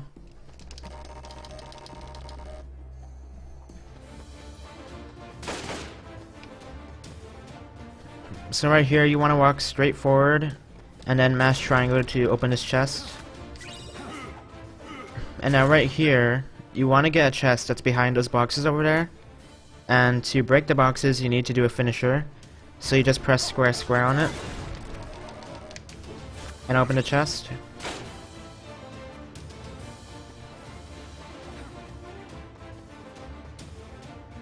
And head over to Barbossa. So where that Heartless goes is random. Look around for the eyes and then destroy it. And then Barbossa, if he walks towards you, you basically want to wait until he walks towards you and then do a ground combo. And then if you have enough drive, do a second ground combo. And then blizzard him as he lands. And when you blizzard him, you can get in about 2 or 3 air combos and then blizzard him again to keep him stunned. And you just repeat this until you kill him.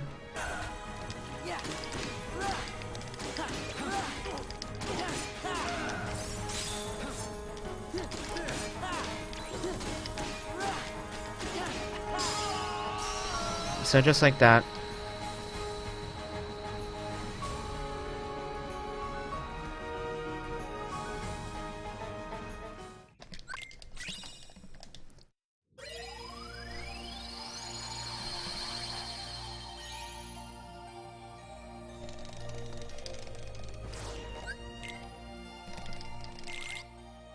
Head over to Agrabah. We do Agrabah and then Halloween Town after.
Oh, so you can easily die in this gummy mission if you don't be careful. So try not to get hit too much.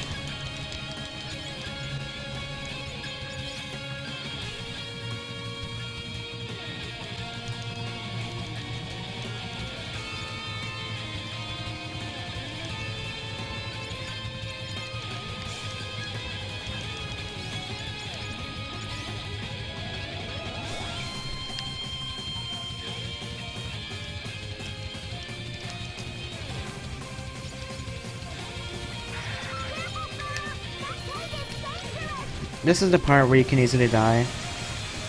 You just want to shoot this guy as much as you can.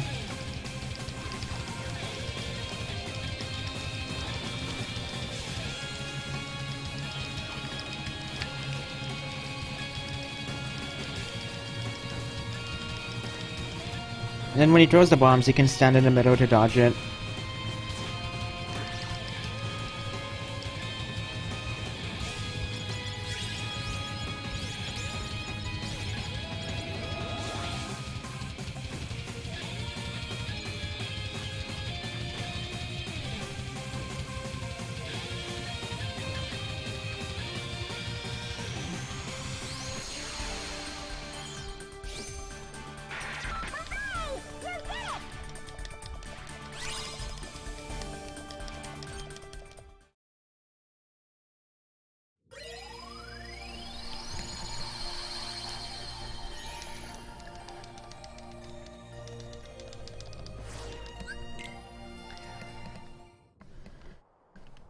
So right here at the start of Agrabah, this fight can end either from hits or from dying.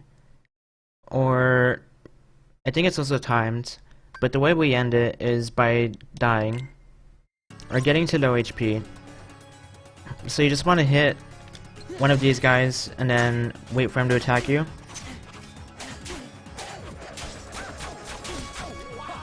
And do the same thing and wait for him to attack.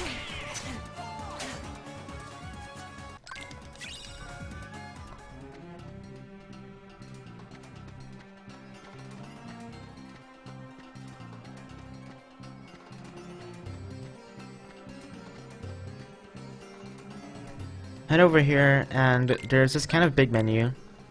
So go to customize, and what you do here is preference. I have this customized, but just make sure you have Blizzard, Fire, Thunder, and Reflect on. And then set that into Sword Attack.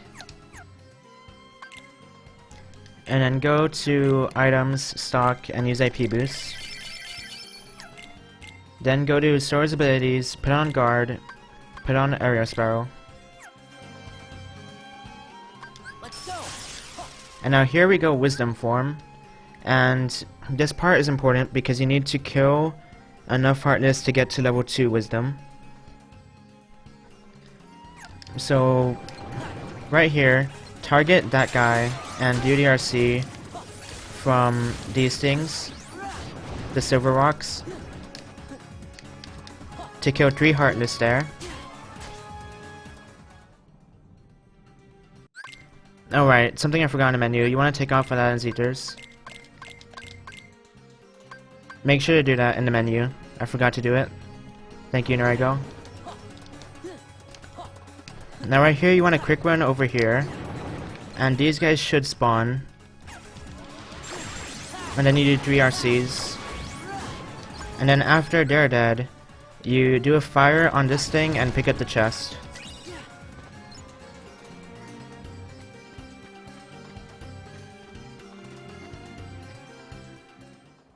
Just make sure you don't run out of wisdom there and kill that many Heartless. And now you use wisdom here to start, and right here you want to jump and reflect, and then do the RCs until all the Heartless are dead and get to level 2. Then right here you should have level 2, so you just need a quick run past everything and grab this chest.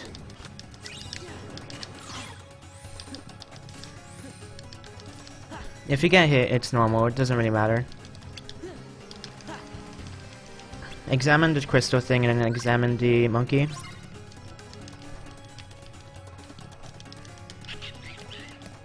and just do the Boo minigame.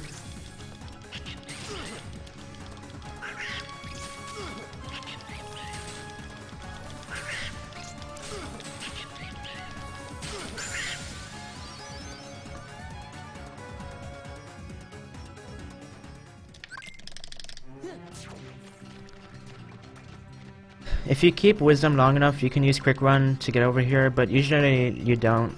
And it's not a huge deal if you don't. So for a falling segment, you want to hit one of these guys, wait for him to jump and attack, and then do a reflect. And it should cure everything. And then you want to do the same thing for here. You can tell when they're going to attack by the jump that they do. They do like a huge jump, and then when they land, they'll attack. So you want to reflect. And now there's a Fat Bandit here. He's either gonna do a Fire Breath or shoot a Fireball. And if he does Fire Breath, you want to walk to the right and dodge it. If he does a Fireball, you want to guard it. So you did Fire Breath, you just walk right, do an air combo, do the RC, and then do an air combo. Or an air hit. Now for this Fat Bandit, you want to Blizzard when he lands, then reflect his attack, and then Blizzard again, and then reflect his next attack, and then do an air combo. And now you can go to Trinity here, because you need to use Trinity on this part. Do an air combo on this guy while you're falling, then after you kill him, when you land, use Reflect, target onto that guy, and then do Trinity. Just like that. That's a bit tricky because there's a lot of inputs. So, activate Wisdom Form. And now the reason that we wanted level 2 earlier was because we need it for this fight. And we want to get to level 3 Wisdom here so that we can equip Quick Run on base Sora, which makes our movement really fast for the rest of the game. Wisdom Form levels up from how many Heartless you kill.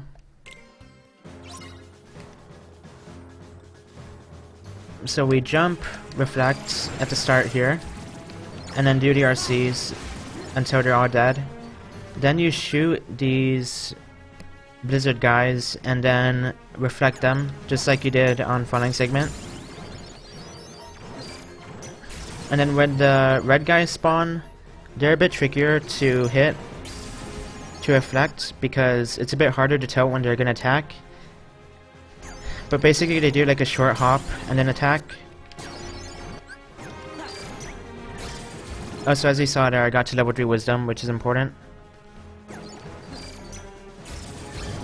And when they're all dead, you want to switch out Aladdin for Donald, or Goofy I mean, and then reflect these Fat Bandits into Trinity. And you can do the full Trinity if you want to be safe.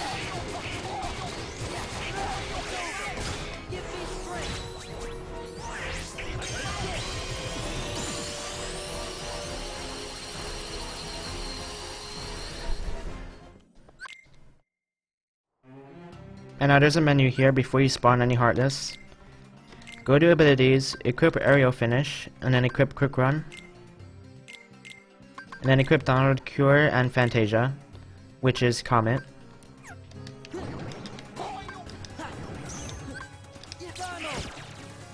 That was an accident. I'm not sure if I get my MP back.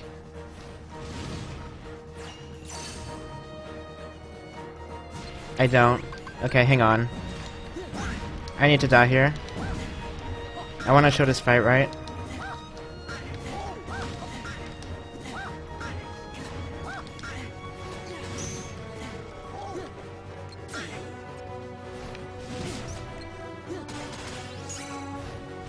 You want to preset Comet before you enter the fight. But I used it on accident.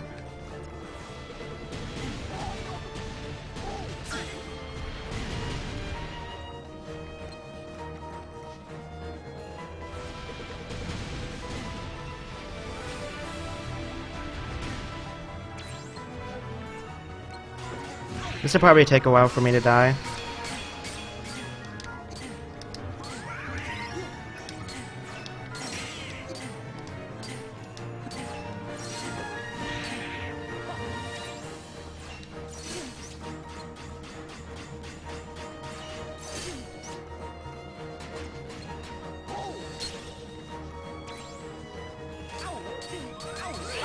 Okay.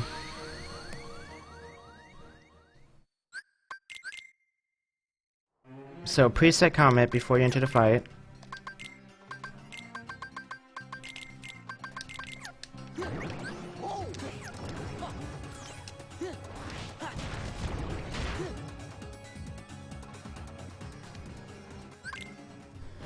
Okay, so at the beginning of the fight, you want to use Comet.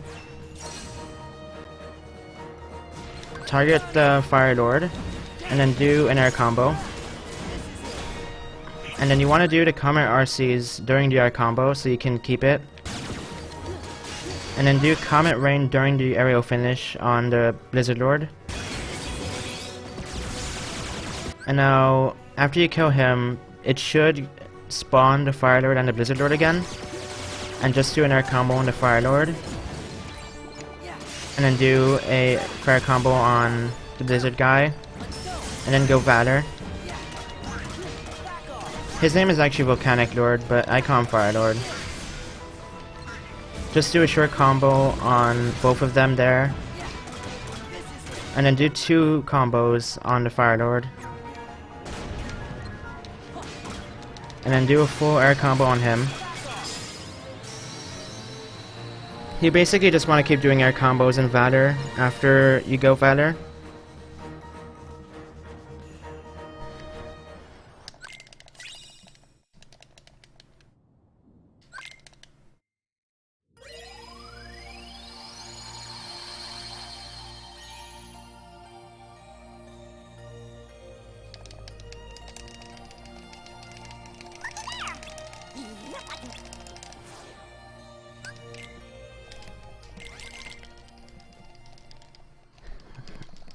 Argaba is pretty much the halfway point of the run.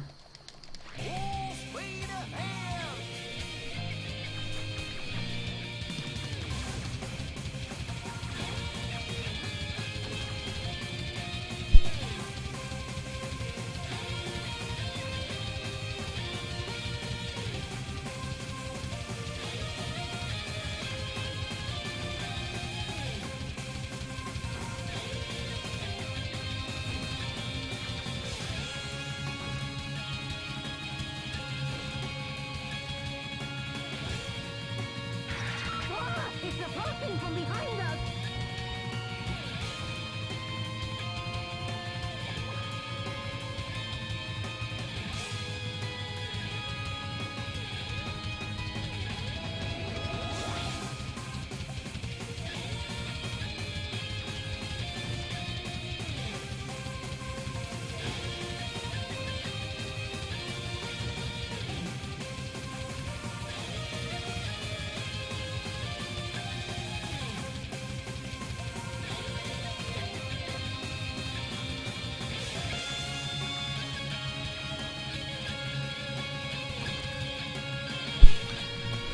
Also, something else I guess I can point out is we use Reflect a lot in the run because Reflect is a really good spell. It does a bunch of damage, so that's why we want it customized.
So we head over to Halloween Town.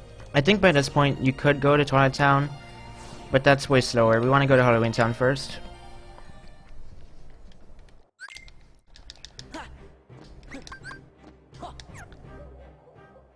So quick run everywhere you go from now on, because it's way faster than walking.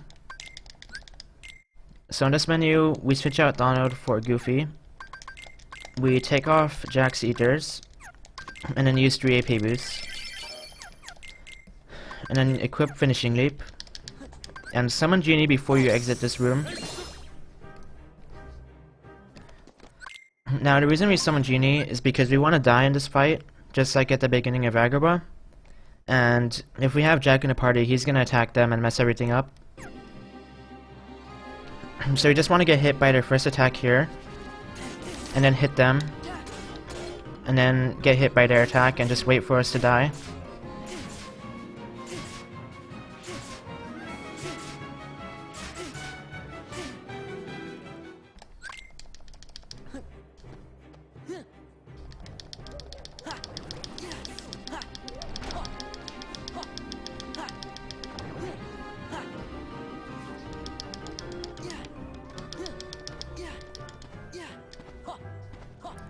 DDRC on the tree here.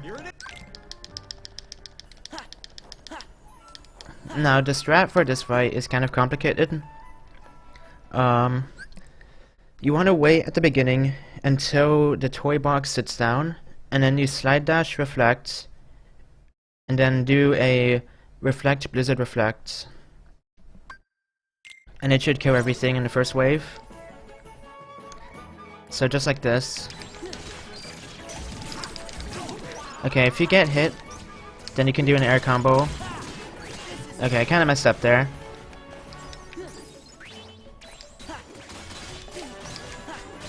After you kill the first wave, you want to activate Dance Call. And catch these 2 toy boxes. And now whenever you use Dance Call, make sure to do triangle and then X, and then triangle and then X again. And repeat that, because that does the most damage in Dance Call.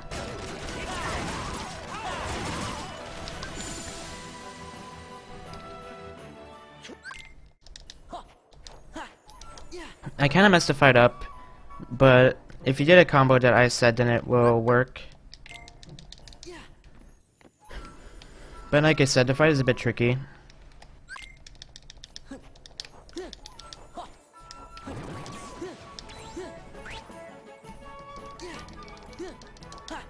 And now before you get to Prison Keeper, you want to talk to the Moogle and buy as many Eaters as you can.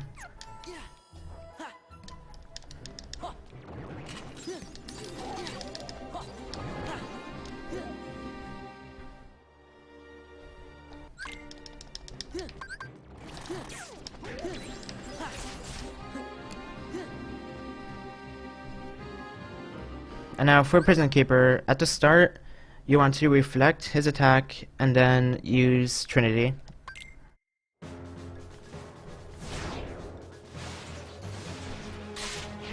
Whatever kid he eats is completely random, but it doesn't matter for the first phase. So reflect and then Trinity. And then do the second break. And now do a full air combo. And now I wait a bit and then go Vader. And now you do a full air combo on him. And now do a short air combo. Just like that. And now you wait for him to eat the next kid and then do a more air combos on him. You just keep air comboing him until he goes to the next phase. Now you revert. And then try to catch him with aerial finish right there. And now basically at this point, I just keep comboing him until he gets to about 1.5 bars of HP. And once he gets to about that much, then you start Dance Call. And then like I said, you press triangle, and then X, and then triangle. And then just end Dance Call. And he should die from that.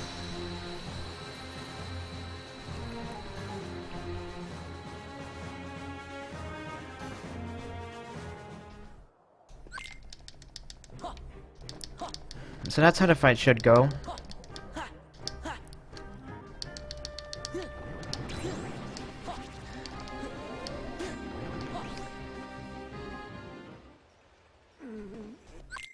And now right here, we can go over to the save point, warp out, and then warp to Santa's house for faster movement.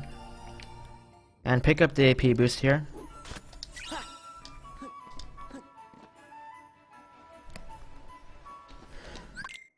So Oogie is completely RNG.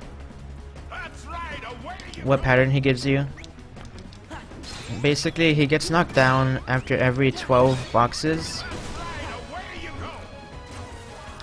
So you just do the box RC whenever they show up.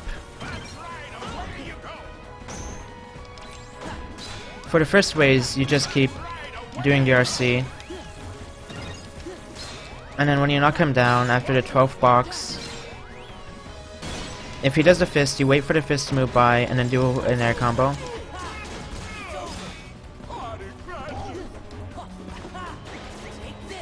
And now you just wait.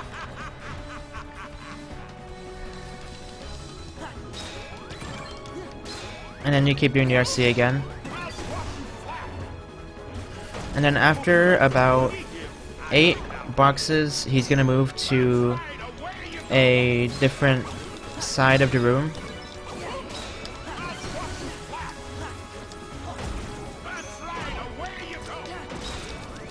So that's 7, 8, and now he's gonna move right.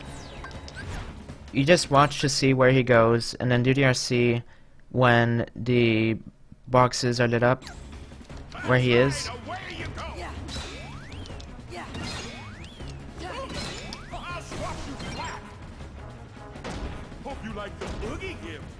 And then you throw 4 more boxes at him.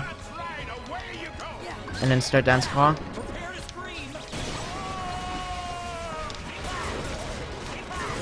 And just keep doing dance call until you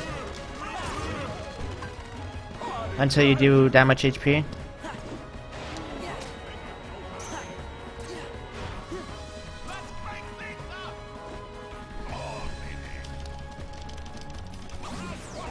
Then go to the middle here. And in the last phase, he moves after every 4 boxes. So you want to try your best to dodge the thunder and still hit the boxes at the same time. So let's see, he's going right.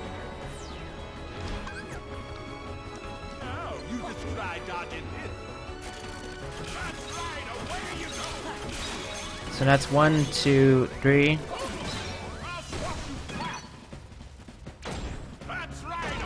And then there's the 4th one. And now right here, you want to mash triangle next to the door here to go to the middle. And then if you can either go to left here or stay in the middle. And if he goes left, then you want to move left before the doors close. But he stayed in the middle, which is good RNG.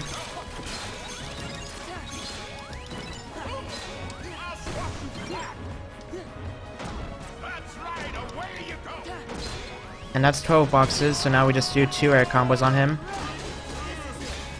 And that should kill. If it doesn't, you can use the thunder.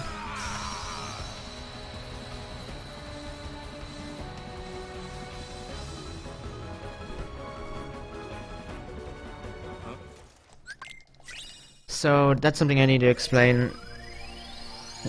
Bosses in this game don't die until you do a finisher.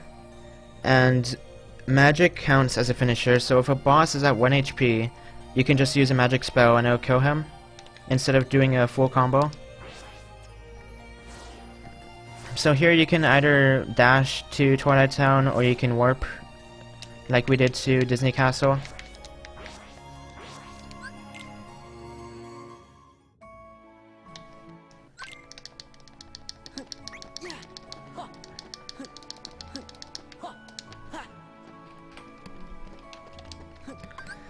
So summon Chicken Little before you enter the sandbox. And now this fight can be really random. And at the start here, walk backwards and do a full ground combo with finishing leap. See, this is why the fight can be random, because sometimes Sora will do an aerial dive, and if he does that, then I just keep doing an air combo. But you want him to do a ground combo. So I do 3 ground combos here. And now when the Berserker spawns, he's gonna bring his sword towards him, and I just reflect it, and then use Blizzard, and then finishing leap. So like this. And now you just keep doing ground combos until you finish the wave.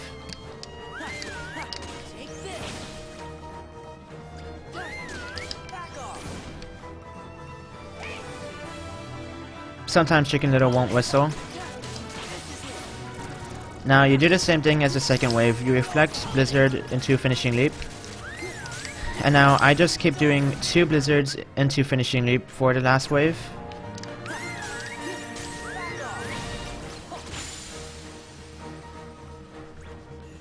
So that was a pretty good fight. The reason I do 2 blizzards instead of 2 normal hits is because the berserkers are kind of hard to hit when Chicken Little whistles them. But it's much easier if you use Blizzard. So now we just use a skateboard to head over here.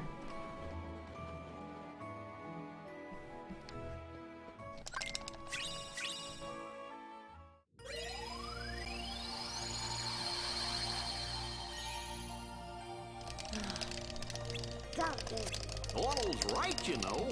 So it's all... Gorge, I didn't mean... Yes.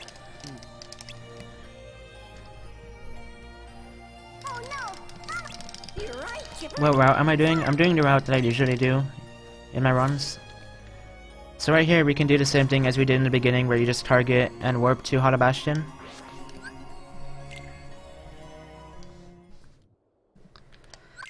Okay, so at the start here, we're gonna use Wisdom Form for a lot of movement, and it's important that you don't run out of Wisdom Form before you get to where you need to go.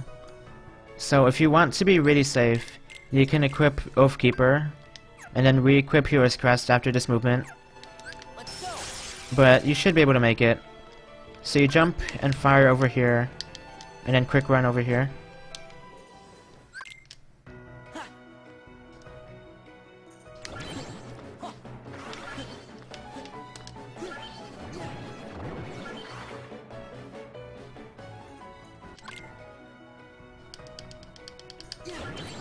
And then just quick run over here, and you can do some movement tech where you jump and reflect up these stairs.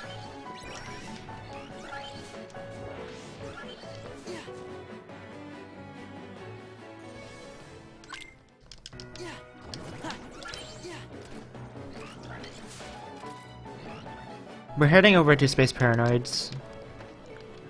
So use the skateboard here. I think quick run and the skateboard are like the same speed, but I just use a skateboard.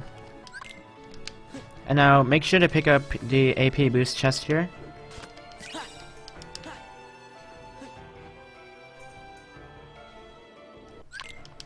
And now there are different paths you can take in here, but take the path that I do, which is basically sticking to the right, because we need this AP boost chest.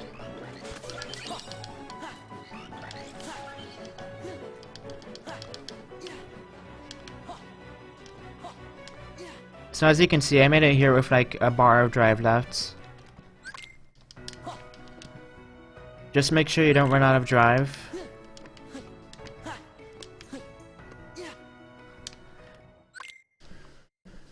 And we enter Space Paranoids. So for here, I just do a slide dash and 1 hit and grab the orbs and then do the RC.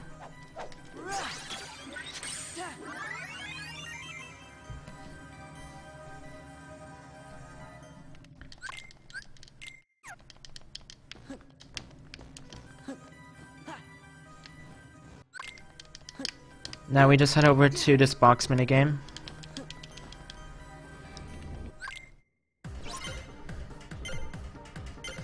So the beginning here is random. Just look around for the red box and then move towards it.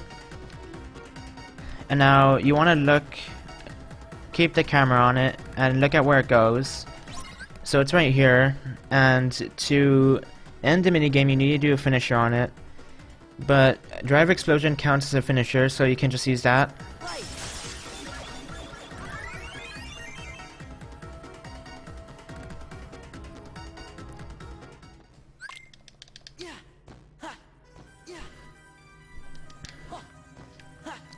And now head back to Hada Bastion right here.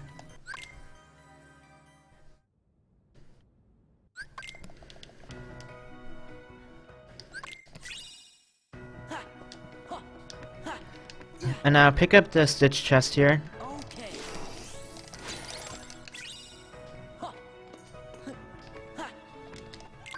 And now we enter Light Cycle.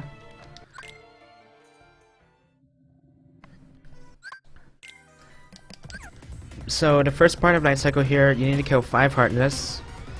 And the fastest way to kill them is by doing the charge attack. So you just keep charging them whenever they spawn. It's random where they spawn though, so it can be slower or faster.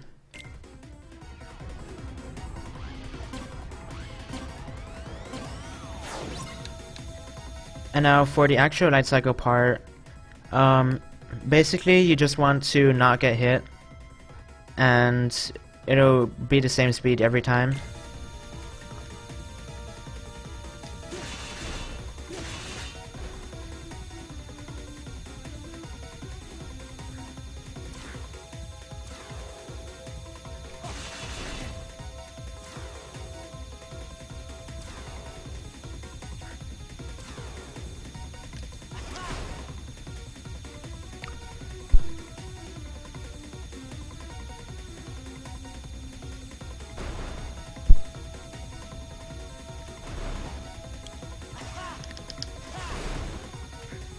So I think I took the right path on accident.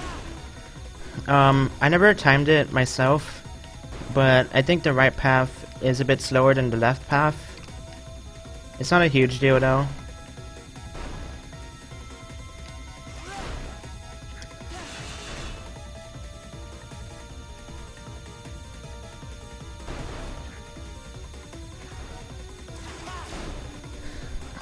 I'm using AverMedia to record Blitz.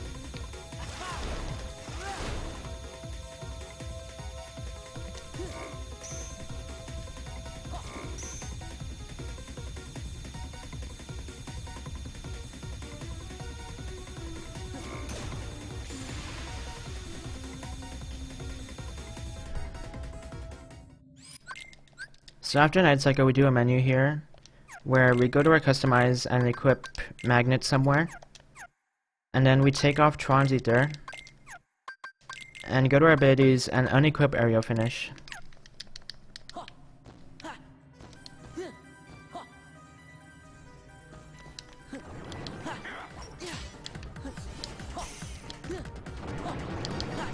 I'm not sure exactly which AverMedia I have. I don't remember.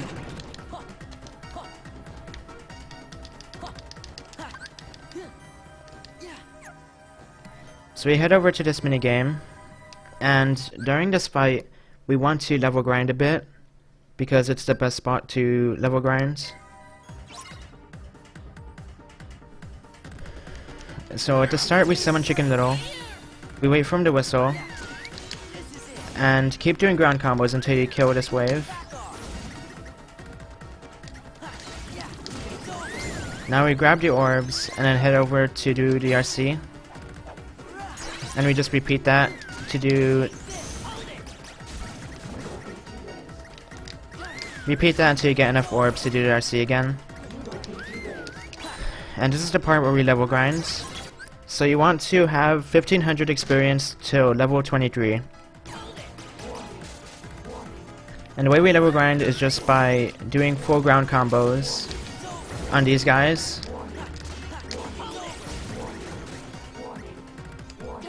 So just pay attention to your level and wait for him to whistle.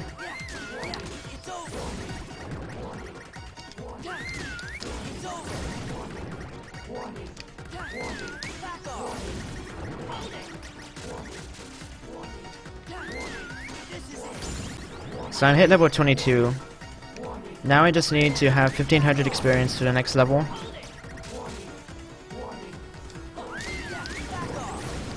So a few more ground combos should do it. That's enough right there. And now we just finished the minigame.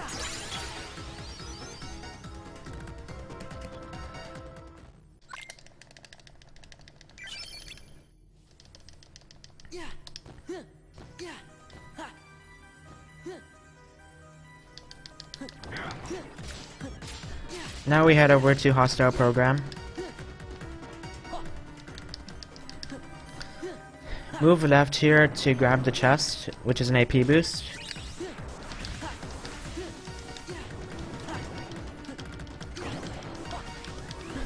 No, we don't grab any bulky vendors in this route.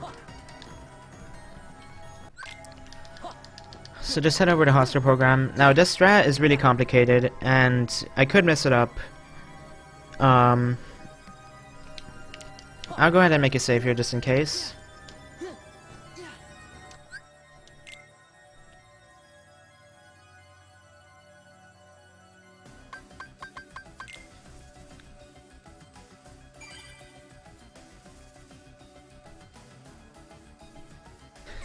Yeah, we never used Stitch in the minigame earlier, we always used Chicken Little. So I'm gonna try my best to go over this fight. At the start, we're gonna start Comet and then end it pretty much immediately while doing air combos on him. So the goal at the beginning here is to break his armor because it knocks a bunch of orbs out of him. So quick run to the middle, start Comet. I do an air combo here, and then end Comet. And now, the important part here is that you stand in such a way so that when he tries to hit you here, he moves towards the wall. So you can get another air combo in. And now after that, his armor broke a bit there, which took out a bunch of orbs from him. So then we go Master and grab the orbs until we can freeze them.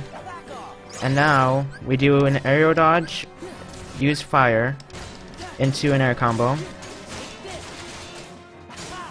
And now we do another air combo. But before we get to the finisher, we do a thunder and then do the finisher. And that should knock enough orbs from him for you to freeze him. And then once you freeze him, you start Comet again. End Comet, and just keep doing air combos.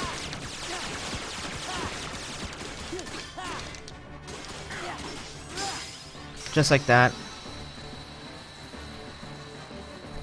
The fight can be pretty hard to learn. It's a really technical fight, but that's exactly how the fight should go. After that, we go back to the research lab.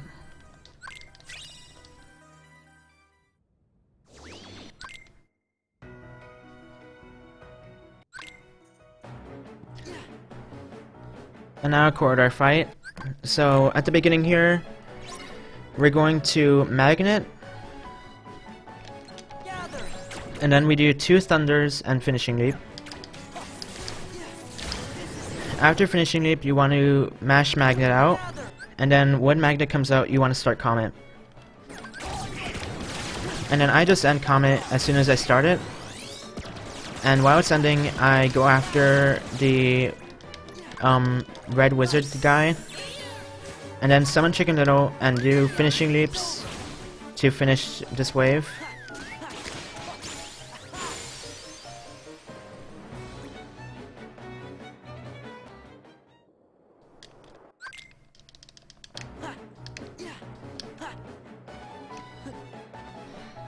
And now we head over to the dancer fight, which we also use Chicken Little on. So at the start, I summon Chicken Little, walk up to the dancers and do a full ground combo. And now I just keep doing ground combos until they die, which should be 3 combos. The next wave will spawn, and I try to target the dancer, and then keep doing ground combos. Okay, Chicken Little sometimes won't whistle, And now when this wave spawns, you wait for him to whistle all of them. And then you dismiss him, do one hit, do a fire, do finishing leap, and then magnet. And now we do thunder, thunder, and magnet. I mean finishing leap. It's like the same combo we did in corridors. But the reason we do a fire is to get our drive back, because we want to have 4 drive, 4 demics. Dance, water, dance. So at the start of demics here, you just do DRC like you did in the earlier demics fight, until he has about 30 water clones. So when he has under 30 water clones, you start Trinity, and you major drive. And then you do square, and then you end Trinity. And this gets a bunch of damage off on demics. So when it ends, you want to do a full ground combo with a finishing leap, and then go to drive and use limit form. And now in limit form, we do a ground combo, start R's, and now when we do R's, don't do the finisher, because then you won't be able to do a ground combo after. So when you do this many breaks, you want to stop, mashing triangle, and then do a ground combo. And then after that combo, we reflect, and then start Trinity. I mean Comet. Start Comet. And then do 2 air combos, end Comet, and do a finishing leap. And he should be dead around here.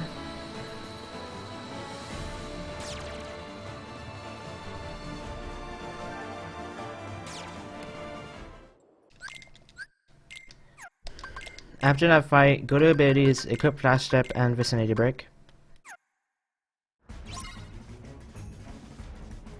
So now FF fights are really random. They can go really fast or really slow.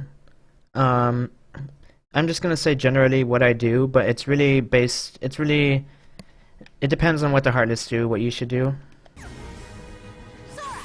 So I just magnet to start. And then right here, I magnet these guys and start Trinity.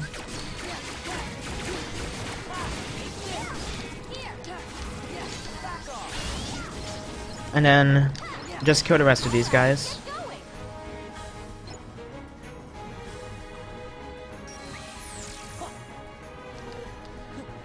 And now for Leon, I attack these guys, I'm not sure what their name is, but the soldier guys that are like gray.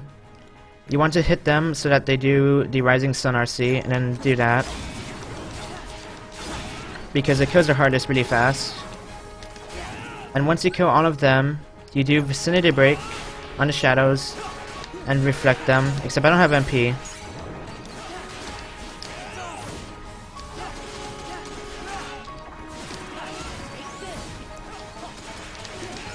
Okay, so normally what I do is I go Valor, or Limit Form at the end of Yuffie to get my MP back, but I forgot to this time. It's kind of optional. The only difference is that you can't reflect the shadows right there.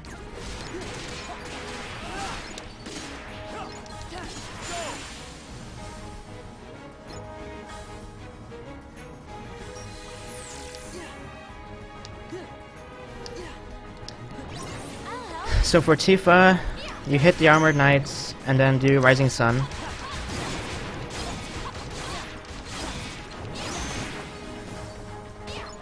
And now for the rest of this fight, you just keep doing combos. And Tifa should take care of them, mostly.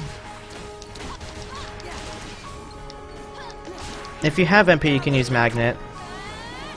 But you don't always have MP by this point.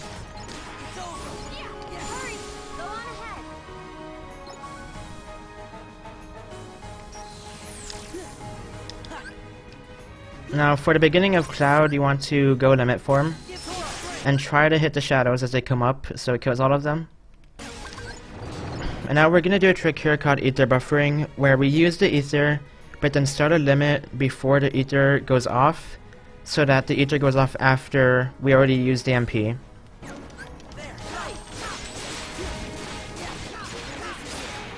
And the reason we do that is so that we can save an ether. And just keep doing Sonic Rave 3 times.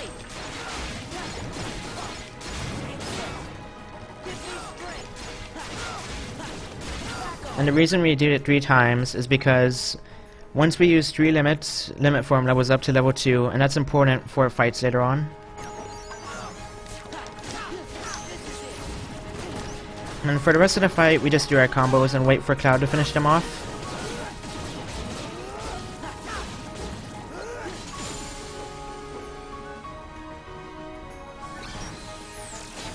And that's FF fights. So in this menu, Goofy doesn't have any abilities anymore, so we just put on Bash and Jackpot. And grab this AP boost in the back here.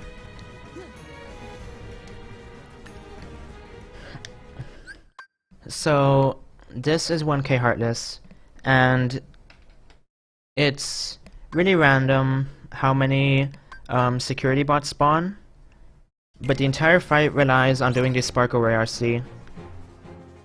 So at the start here, you want to wait until one spawns and do Sparkle Ray. And now basically you just want to stay with that one security bot and keep doing the RC. And if they do the long wind-up, you want to reflect and then do the RC.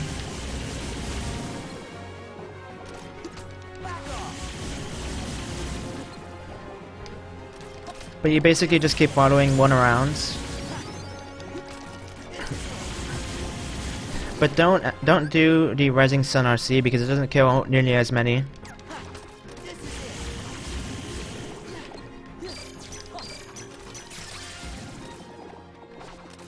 So I got kind of bad RNG because one of them shot me.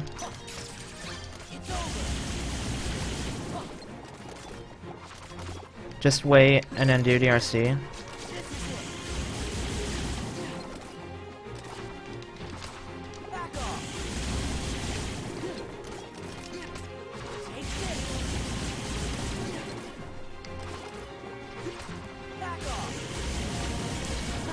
And something I do with the camera... Okay, wait. If they do the long RC, you can thunder them if you have MP, and it instantly gives you the RC. But it can be tricky because usually an armor knight will hit you. But I move the camera in such a way so that the Sparkle Ray is off screen, and it usually kills more Heartless that way.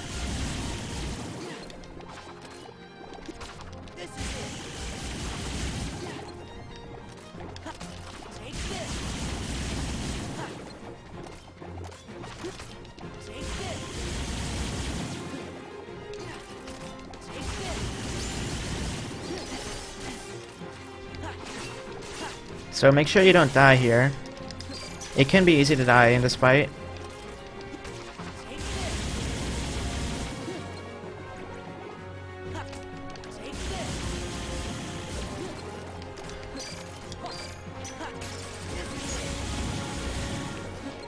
And once I get to this many Heartless, you can just do combos to finish them.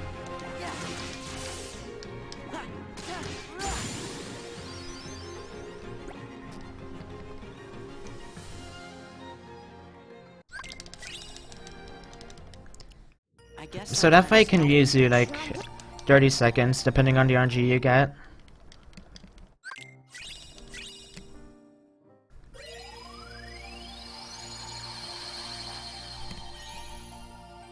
A photo and some ice cream. Riku? You Just this feeling. Yeah! Hey, what if the heart... but Sora, So now we head over to Beast Castle again. Thank you for the host, Starry Nights. And we enter the parlor and then exit right after. The reason we enter here is so that we can warp here later on in the run. Because entering the room activates it as a warp point. So talk to Beast and switch Beast for Donald.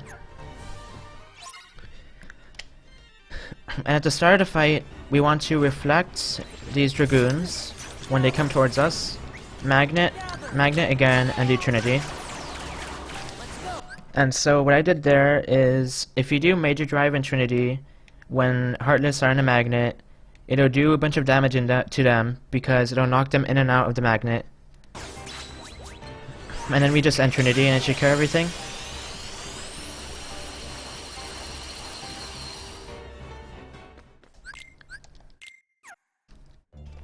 So now we go Wisdom form for faster movement.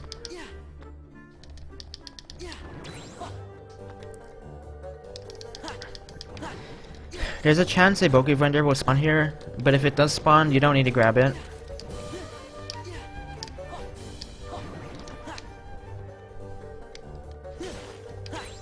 So then just head over to Beast. You might get hit by the Gargoyle, but it doesn't really matter.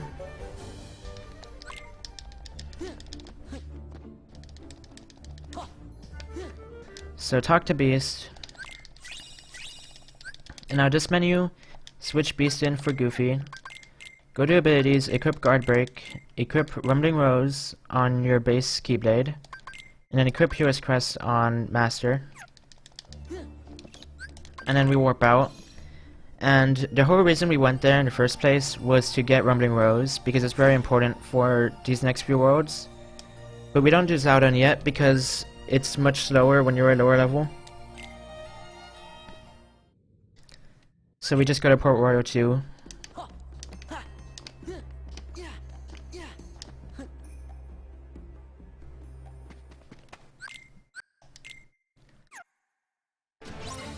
For this fight, we just spam Blizzard.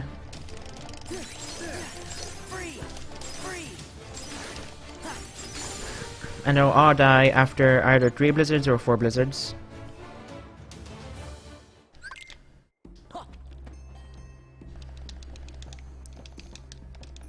Talk to Jack and go over to this island.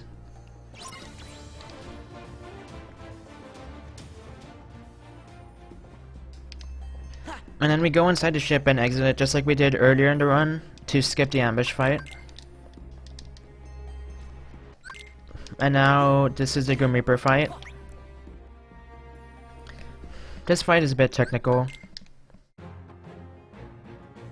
So to start, we're gonna do 2 combos, which is Slide Dash, Blizzard, Guard Break, Finishing Leap, and then we repeat that. So Blizzard, okay, I do Blizzard to start. I meant to say Blizzard, Blizzard, Flash Step, Guard Break, Finishing Leap. And then after those combos, you do Blizzards until you have like 1 MP left, and then you use an Ether. And then you use more Blizzards until you run out of MP.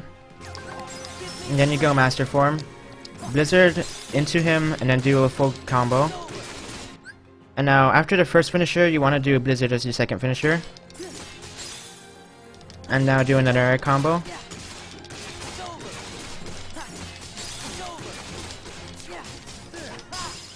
Sometimes you kill him Master, and sometimes you won't. But it doesn't matter if you do or don't. Just as long as you kill him, like, during that combo. And now right after that, we pick up this Peter Pan chest. And go to your items and use AP boost. And equip Horizontal Slash.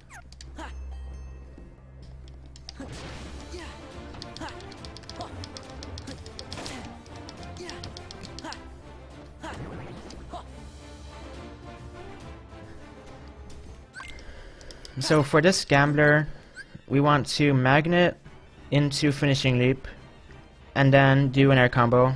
The reason we can Magnet into Finishing Leap now is because of Rumbling Rose. It gives us a second finisher.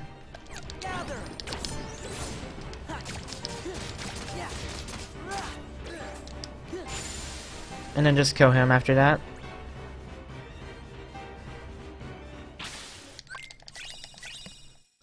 And we're gonna be doing the same combo for the rest of the Gamblers. And then we skip the ambush just like usual. And we go to this island specifically to kill the rest of the gamblers. This one has 10 seconds for you to kill him, and it should be easy to kill him within that time if you do the combo right.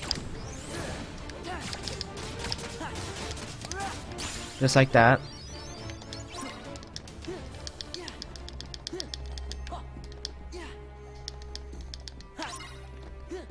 And now the gambler here is hiding behind these boxes, but Magnet destroys the boxes.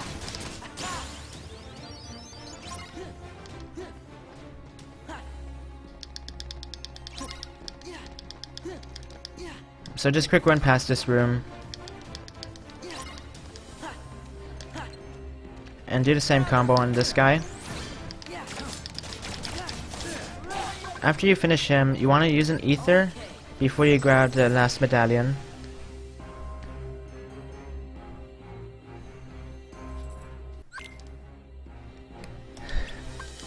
And now we go over here to start the Grim Reaper 2 fight.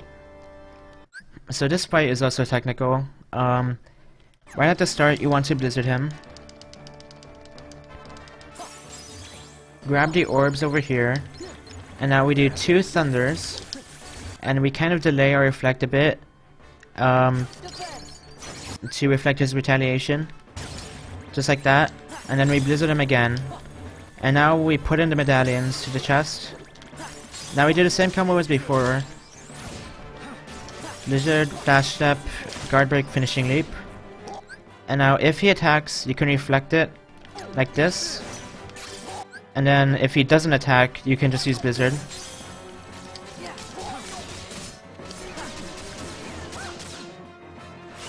So after you get him to that HP, he's going to grab the medallions from the chest and do an attack.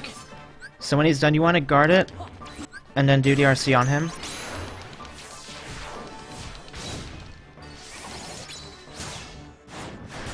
And now, after the RC, you can target him while he's in the air, and when you land, you can do 2 thunders to knock the medallions out of him. And then after that, I just quick went to the chest and put the medallions in. Use an ether, and now combo him again. So again, he can either attack or not attack here, and if he attacks, you should reflect it. Just like that. And then you just blizzard him and do an air combo. And that should put him to the next phase.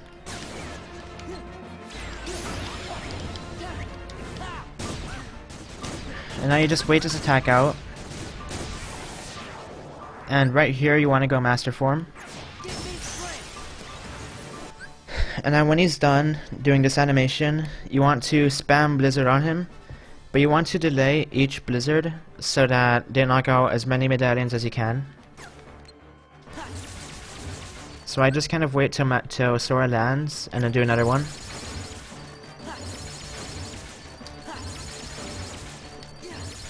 And now you keep doing it, and as you're doing this, you should get MP orbs from him, so you shouldn't have to use an ether. Okay, I messed up a bit there. You want to blizzard him while you're in master, and then put the medallions in. And when you're putting the medallions in, you want to do it as fast as you can so that he doesn't hit you while you're doing it. And after you're done with that, you want to do an air combo on him. Now he should teleport, and I just blizzard him.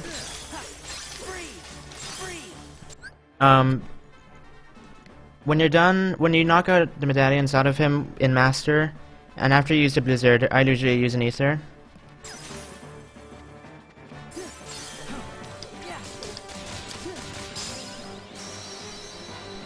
So you blizzard him and do an air combo.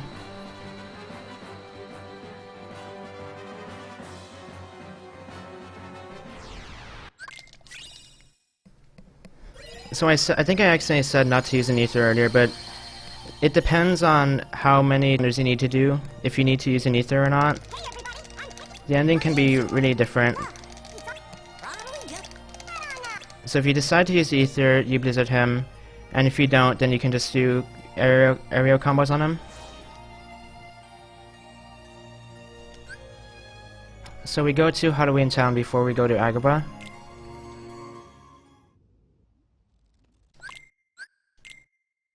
And in this menu, we switch out Goofy for Donald, and customize Jack to Sword Attack, and Goofy to Sword Attack. Everyone should be on Sword Attack by this point. Then we go to Abilities, equip Draw, and go to Donald, unequip Fantasia, and equip Flare Force.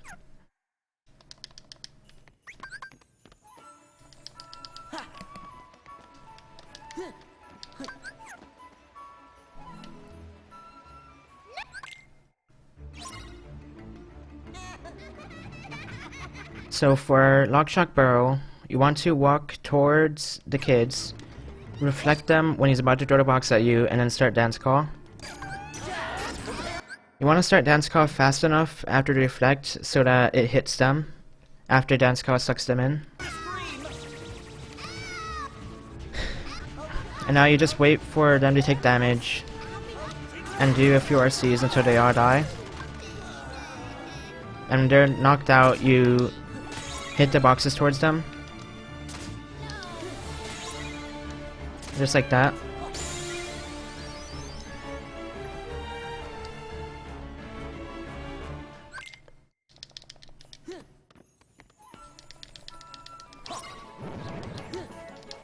So right now the Bokeh vendor spawns.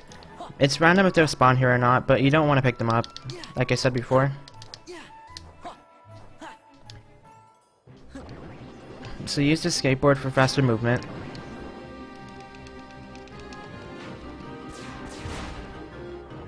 And head over to this fight. So for here, at the start, we want to use 2 reflects into Dance Call like we did with LSB.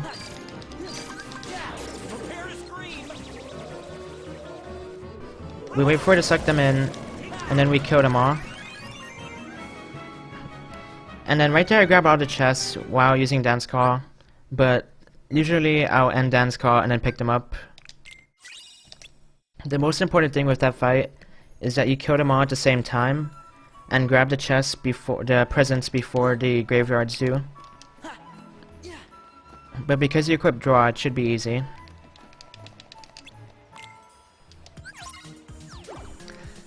So for this present minigame, it's complete RNG, how long it takes.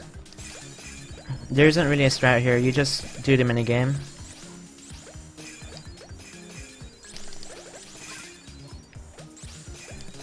I try to kill Lockshock Burrow as soon as they spawn, or knock them out.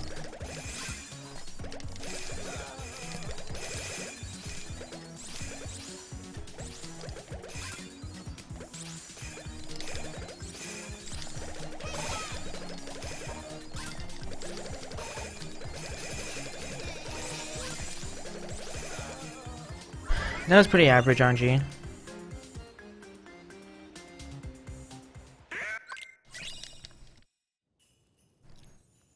Sometimes you have the problem where the presents don't get sucked in while on limit.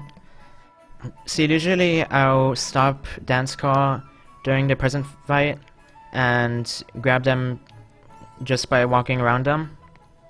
I usually don't grab them while Dance Call.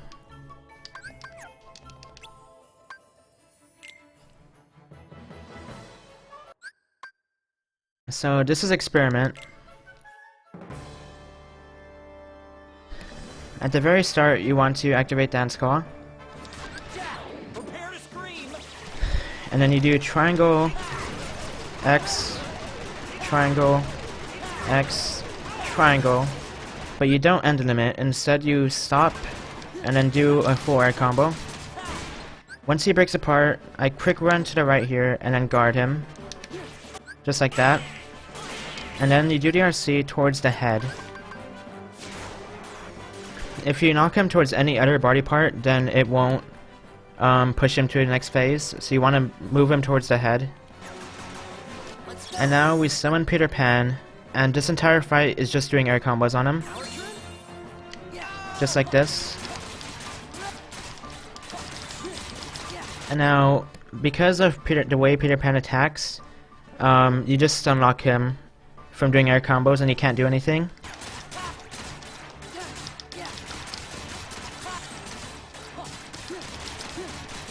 He should never break out from this.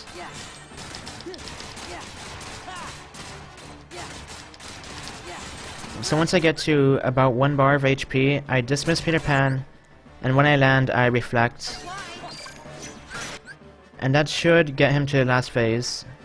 And while the reflect is going off, I start Duck Flare. And then I end Duck Flare immediately. And then just aerial combo him to finish him.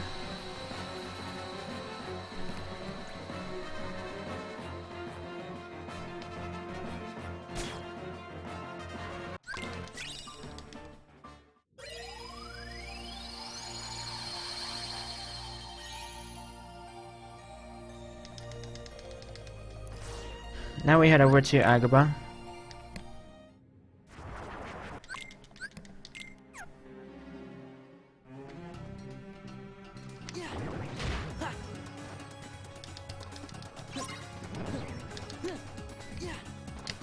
More Bokeh vendors spawn, but we just ignore them. And now carpet fights can be kind of random. Sometimes the magnet won't catch them all, but basically we just want to do magnet finishing leap at the start of this fight.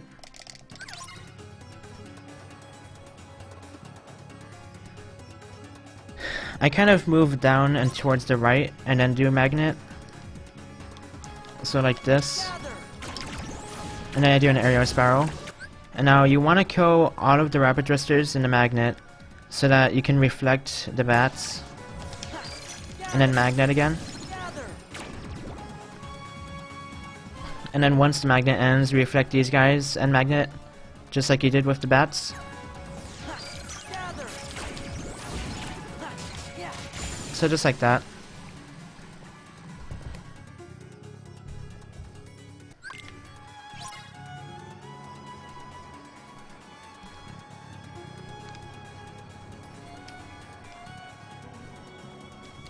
And now you just follow Jafar around and hit him when he stops.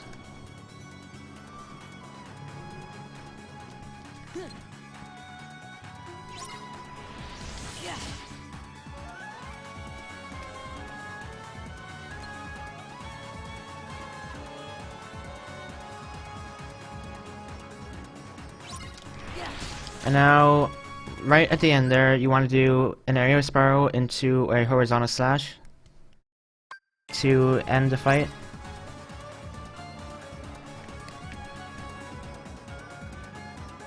So I kind of assume that you know how to use horizontal slash, but the way you do it is during an air combo you press square and you can activate horizontal slash.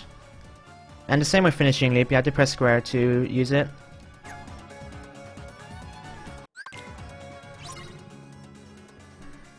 So for this fight, I move backwards, magnet, and then finishing leap, and then kill the rapid thrusters, and then do a magnet to catch those guys. Reflect, magnet, finishing leap, and now right here you need to use an ether. Reflect the retaliation, and then do the same thing. And kill the Crimson Jazz.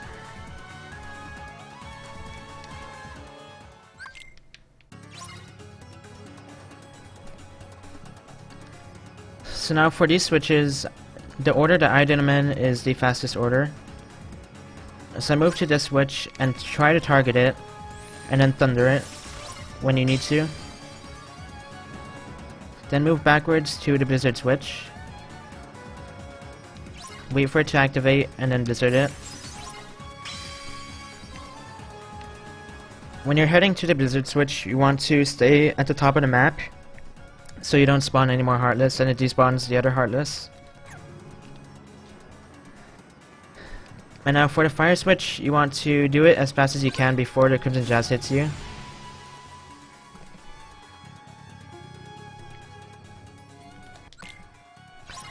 Now just fly up to the tower.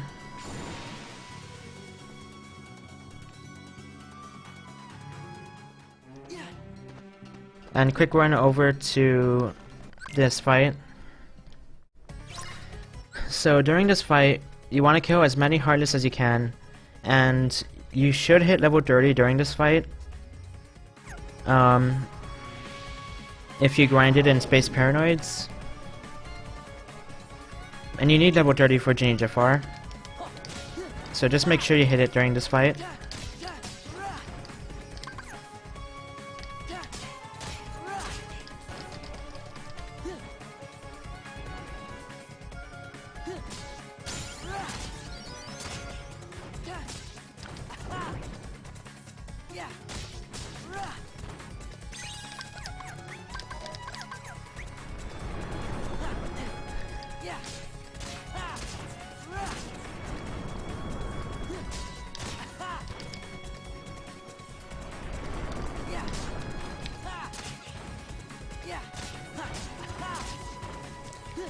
So the large bodies will be on top of the houses, and the way you kill them is by doing a finisher onto a Heartless and it knocks them into him.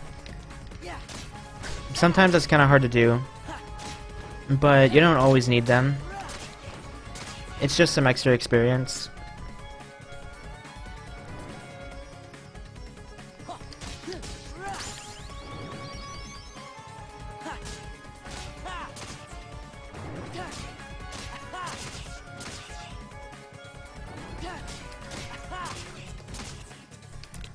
So yeah, I had like 1,000 or so extra experience there. You should be able to hit it easily.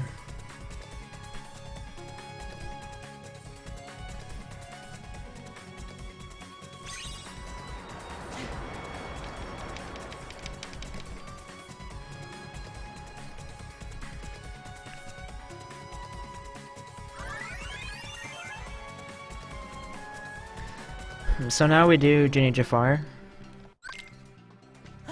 And to get over there, we warp out and warp back in, which is faster movement.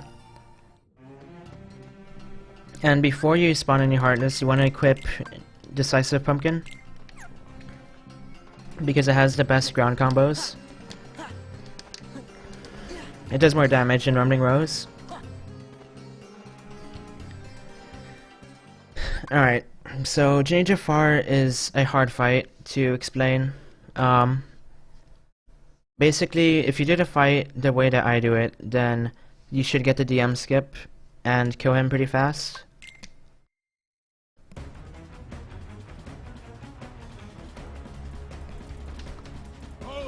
So at the beginning you have to destroy his stomach, and you want to make sure you're far enough away to do a slide dash, and once you do it, you want to delay the rest of the combo so that the slide dash does a lot of damage.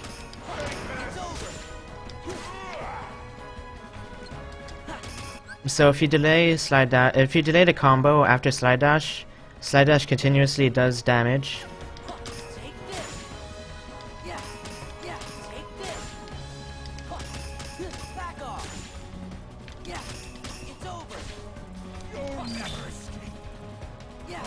So after you do that, don't do the RC, and just wait for him to get back up, and now hit the stomach.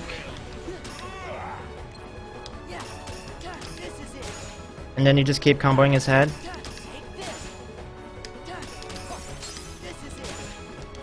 And once you hit his HP barrier, which is right there around 1.6 bars, you can do a Blizzard to break it. It's kind of complicated, but once he gets to a certain HP, you have to do a finisher to do more damage. So you want to do Blizzard.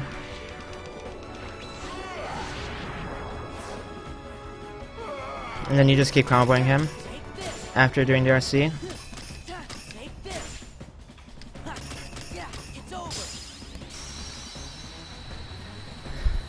So yeah, that fight was kind of hard to explain. I think there might be... Norego might have done a tutorial of it, which you can look for. But I don't remember.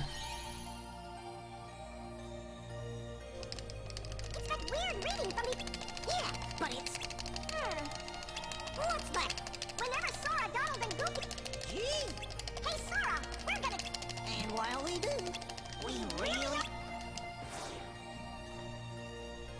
So now we go back to finish off Zaldin. Before you enter this fight, you want to equip Rumbling Rose and equip Decisive Pumpkin on Valor.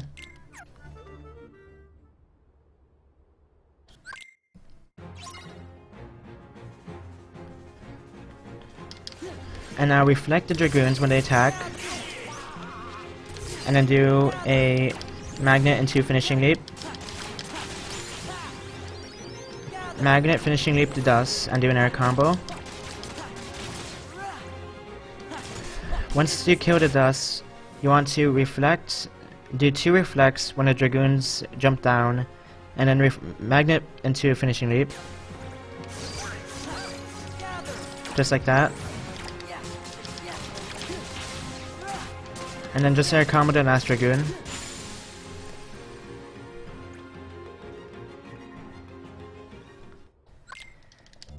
Okay, now this fight is pretty hard. This strat is like really hard to do because at the start you need to mash out 9 jumps, and you have to mash pretty fast to get 9 jumps at the start. But I can try to show a different strat you can do. So you go Valor before entering the fight. And now you wait for him to attack, and when he attacks you want to mash triangle to get the jumps. So I got 9 there. If you don't get 9, then you can wait for him to attack again, and mash for more jumps. But after you get 9, you want to use them all.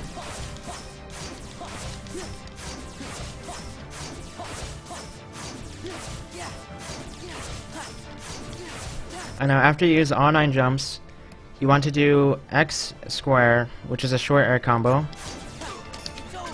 After it, you want to revert. Okay, I messed up. I'll go ahead and die to show the fight again. After you revert, you want to do Duck Flare, but it's a really hard strat because you need to do the inputs really fast.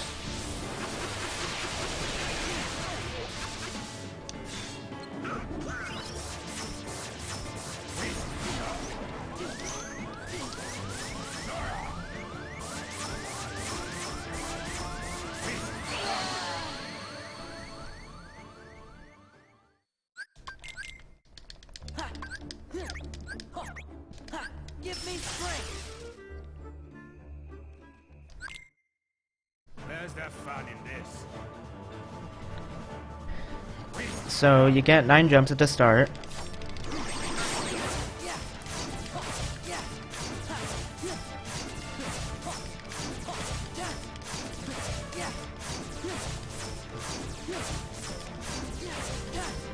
Do an air combo, revert, start Duck Flare, and then end it as soon as you start it during an aerial dive, and make sure he doesn't break out. And now I just do aerial dives into aerial spiral, and then I do a full air combo afterwards, just like that.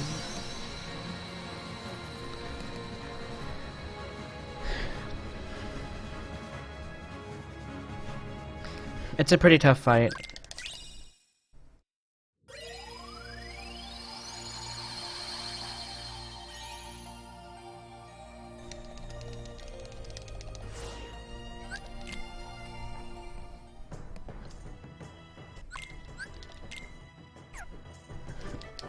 So now we go to Land of Dragons 2,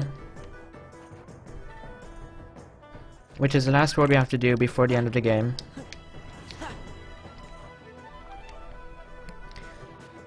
So this is the Riku fight. At the start, you want to do a full ground combo and reflect as your second finisher, and then use Trinity.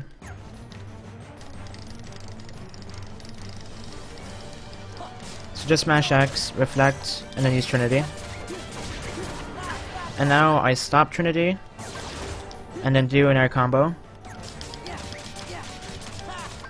And after that, I go limit form. And now I just do Sonic Rave. And then after that, you just do it again. And that should finish him.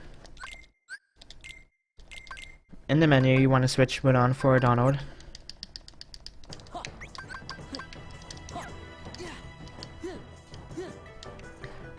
The Riku fight can be pretty random, but it should go like about the same way every time. So we just quick run over to the courtyard.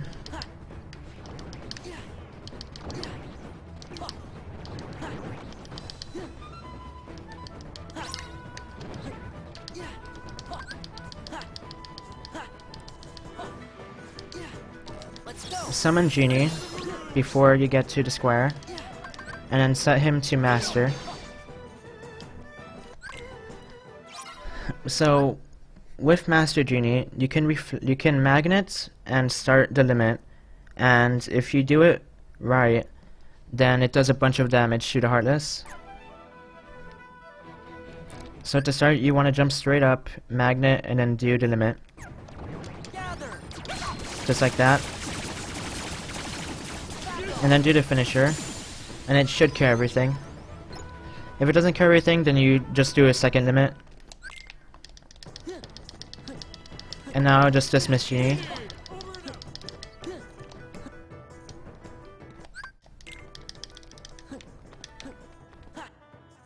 Wait! So for this fight, I wait for the dust to jump down, and then I do a vicinity break. And I reflect twice for the retaliation, and then do magnet finishing leap. Just like that.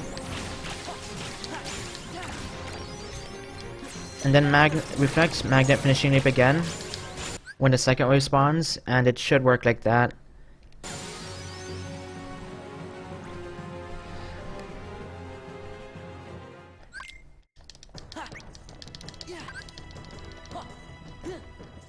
That fight can also be a bit random with how many Heartless get in the magnet, but you just want to magnet finishing loop them until they die.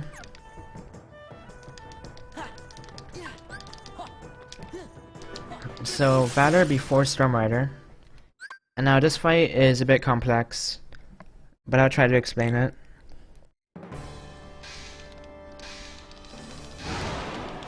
So do the RC at the start. Target onto that horn, which is his left horn, and then as soon as the RC shows up, you do it to jump off, and then after the thunder hits, you want to do X square, and then X again to do the second finisher. Now walk left to dodge the lightning here, and then you do the same combo, X square X. And now right here you want to do an air combo with X and square to get some more damage in. And now do the RC with the wind and jump on top of him. And now when you land you want to do a ground combo. Just like that. And now that's enough damage. As long as you have him down to like 2.5 bars of HP, you should be fine. Then when he does this RC, you want to reflect, because reflect does damage while the RC is happening. And when he's knocked down, you start Duck Flare and then end it.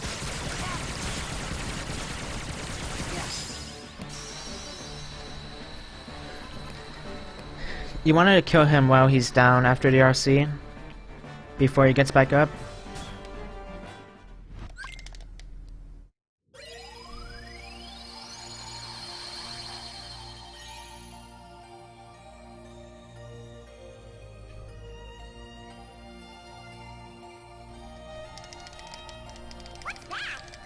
Maybe that's the so. And there's something funny about. Look, it's another. I don't know what's going on, fellas. Now you can dash over here, or you can warp. And we only have 2 more worlds left. Bring it on.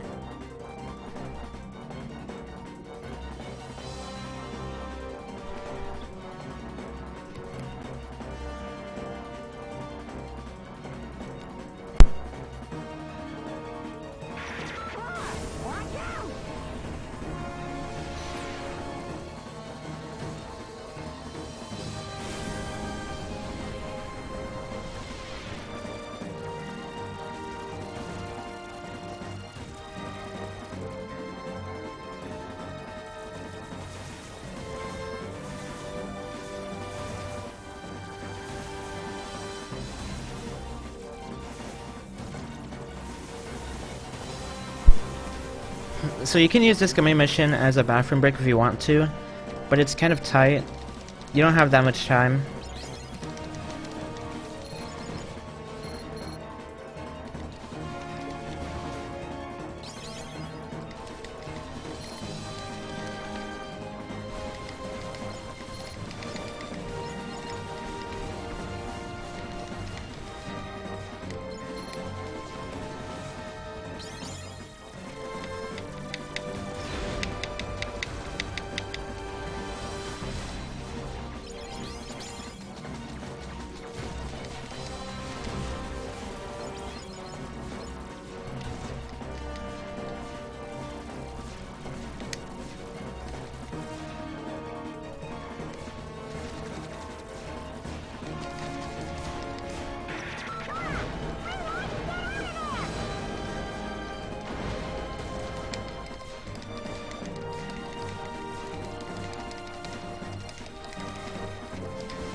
Piece of cake.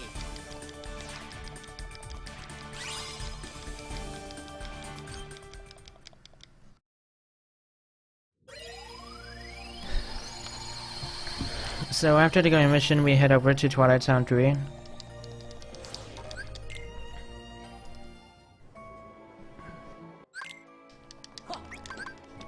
And we use a skateboard here. And now we go to this sewer thing, the underground concourse, and come out through here. And head over to the mansion.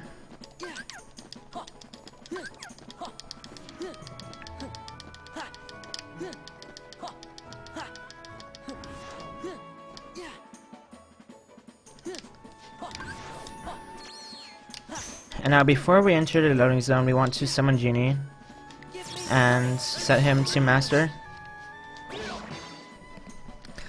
So we're gonna do the same thing with Genie as we did in the courtyard fight in OD 2, where we magnet and then do the limit.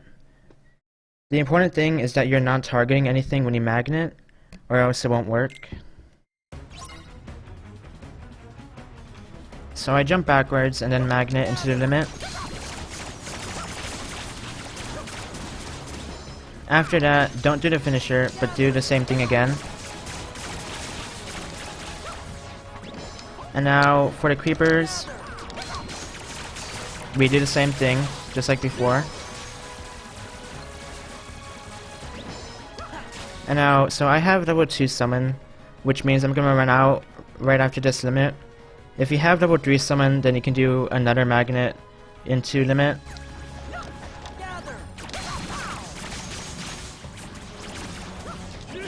But you basically want to jump over the samurai when they spawn, and then magnet.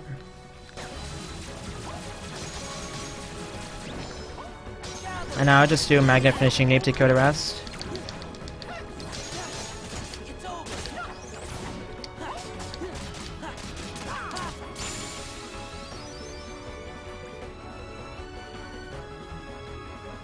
The samurai behave differently than the other nobodies, so you want to jump above them and target them to do the Master Genie limit, or else it won't do much damage. But for the rest of the nobodies, you want to not be targeting anything.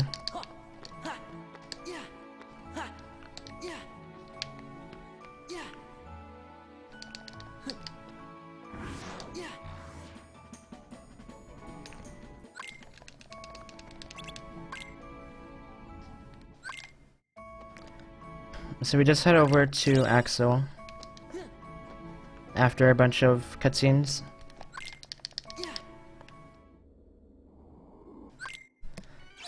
So for here, I just mash X to do Vicinity Break. I wait for him to attack, reflect, magnet, finishing leap, and then I wait for him to go into the magnet and thunder. And that should kill most of them. If it doesn't, then you can just attack the rest. So Axel fight is really random. Axel can mess up the fight if he knocks the nobodies out of your magnet. But what you want to do at the start is reversal, target, magnet, finishing leap. Now you just spam magnet, finishing leap here. And now when the assassins spawn, you want to reflect into magnet, finishing leap. And then when you run out of MP like I did, after 4 magnets, you want to go limit form and revert. The whole point of going limit was to refill our MP. And now we just repeat. Reflect, magnet, finishing leap. And that's all of them.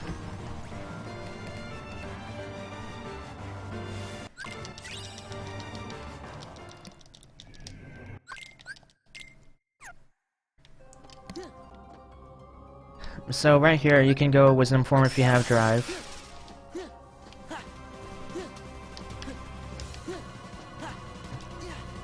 And if you're in Wisdom form, then you can jump here and do some movement tech with fire.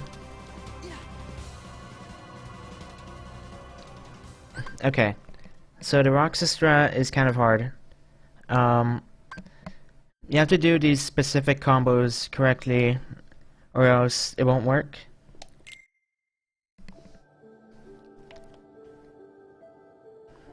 Also, this fight is really easy to die in, so if you mess up, then you might die. So reflect at the start because you attack. After that, do a full ground combo with finishing leap as the second finisher. Like that. And then when you land, do 1 hit, thunder, reflect, guard break. So 1 hit, thunder, and now we reflect because you retaliate. And now, after the reflect, we do a guard break to hit him. And now we repeat the same combo. And after we do this 3 times, we have to throw an ether. And because I don't have them customized, I have to manually menu to them,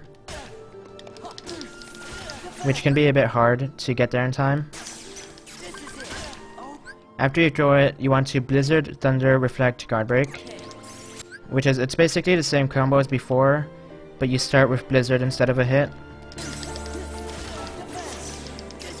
After that, you want to hit him once, wait for him to attack, reflect, and then start Trinity. Do both breaks. Hit him into limit form. And now in limit form we want to do a combo where we do 1 combo, start ours, don't do the finisher of ours, do a second combo, and then do ours again.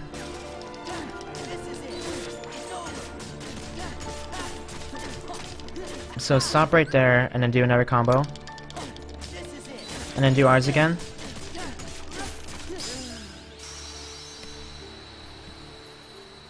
And that ends the fight.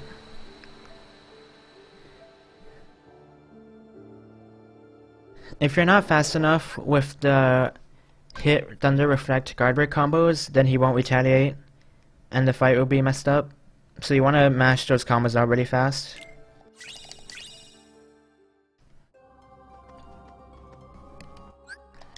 So now we go to customize and we equip an ether.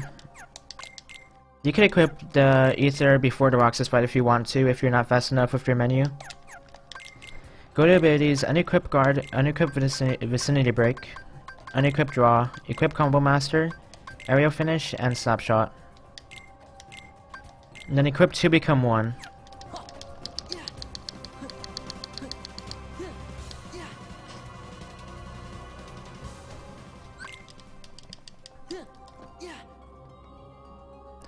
So the reason we equip 2 become 1 is because we've used enough drives that we're gonna get anti later on in the game if we don't get it right now. So we purposely get anti here to refill our drive. I mean well, we use anti and then walk into a room where party members are walking around, which gives us our drive back.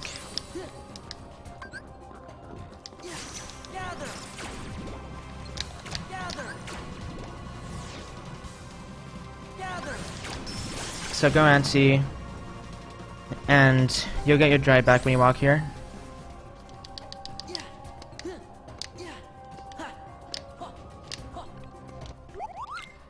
Talk to the mogul and buy as many ethers as you can, and you can sell potions here if you have any, to buy an extra one. And now you go to synthesis, and because of the synth item that you picked up in Port Royal, you'll get an elixir. So I can go ahead and make a save here to be safe, in case I mess up the strat.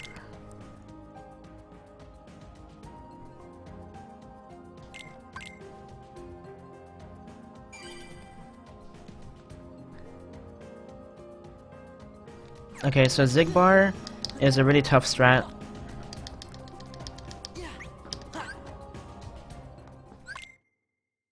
You really shouldn't have betrayed us. Oh wait, I forgot to do the menu. So I need to die here. Got you now.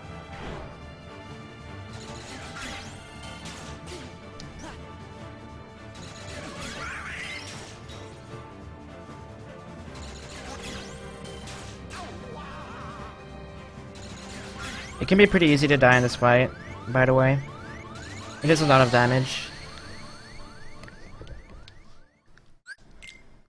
So before you enter the fight, after the Moogle menu, you want to equip Running Rose, equip 5 ethers, and then 1 elixir. You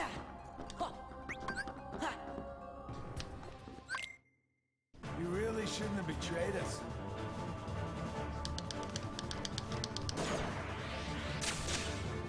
Got you now.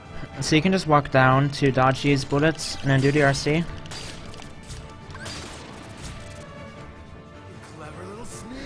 So what you want to do is wait for him to reload after he shoots 3 times. So that was 2, and that's the 3rd shot. So now we want to start Duck Flare, do an air combo, and during aerial finish, we press triangle to do Rocket Flare. And now after we land, we do another air combo, but end Duck Flare during it. Just like that. And then get some extra hits in if you can. And now after he does 3 more rounds of shots, he'll reload again. And when he reloads again, you want to do another air combo. So now at this point, you want to go Valor before he reloads again. And then do a short air combo with X square, do a second finisher. And now during this finisher, you want to go down to revert before it ends, do an aerial spiral, and then during the aerial spiral you want to start fire, and then go down to duck flare and start that. do a full air combo, and do rocket flare during the aerial finish like you did before. And then you can end duck flare here.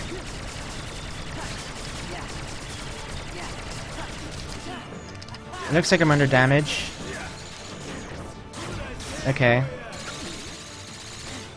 So, I was under damage there.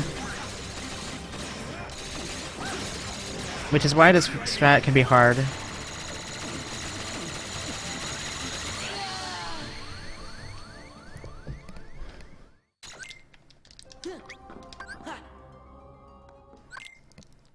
really shouldn't have betrayed us. Oh wait, I need to do the menu again.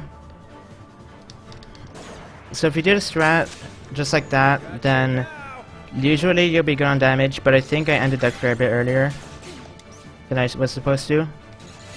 So I'll go ahead and try it again.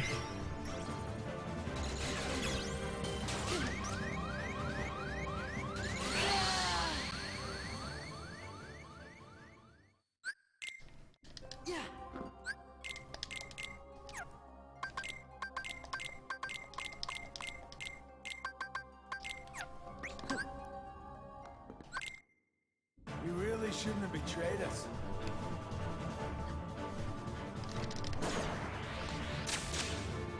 Got you now.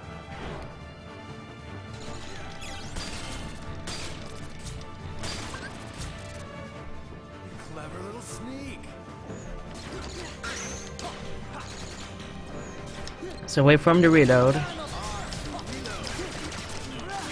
Do rocket flare.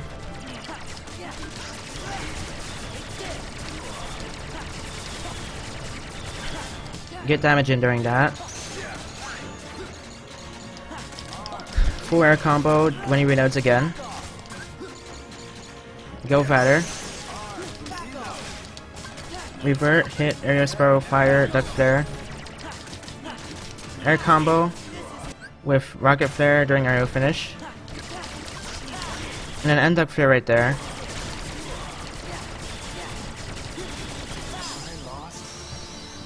There we go. I think the first time I ended duck flare a bit too early. But you want to end it like during the second air combo.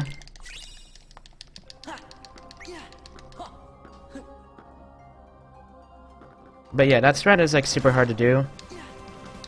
So I'd recommend practicing it a lot before you try it, or before you do your first run. I would recommend practicing like on event game before doing your first run. Otherwise you might die a ton.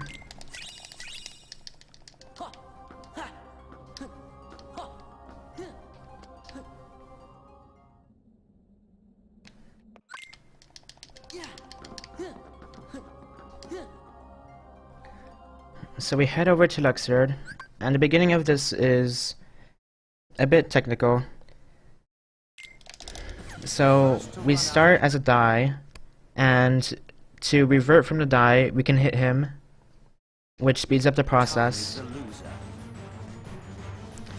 So the thing that we do is jump backwards at the start to dodge that, then jump forward and hit him like this, then jump past him so that this attack doesn't hit you, and then hit him again, and that should revert you. And then you can do a quick run and dodge and reflect the cards. You want to quick run away from him, jump and reflect. Do a ground combo with Thunder as a second finisher. And now after that, he'll either do this attack or he'll do more cards. So if he does cards again, you just quick run away, jump, reflect like you did before. If he does this, you want to slapshot, reflect, guard break. And then I clanked there, which can happen, but you want to just keep repeating this.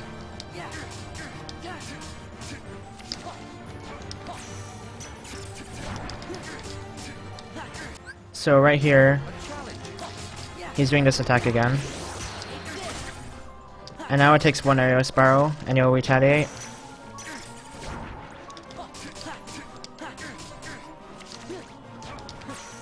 If he does cards, it'll take one aerial spiral and 2 hits for him to retaliate. If he does the other attack, it'll take one aerial spiral for him to retaliate.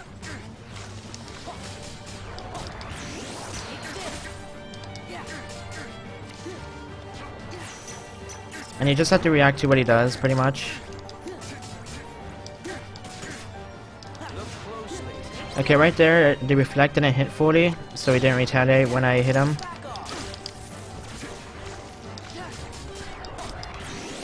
You usually have to use an ether here.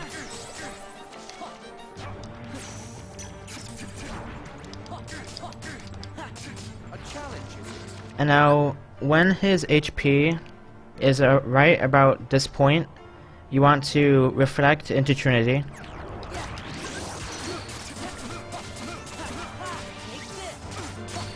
And now you want to do both breaks. And as soon as it ends, you want to go limit form. And now to be safe, you can throw an ether and start R's before the ether goes off, which is ether buffering like I explained before. Do one hit, R's. Do another hit and then start R's again.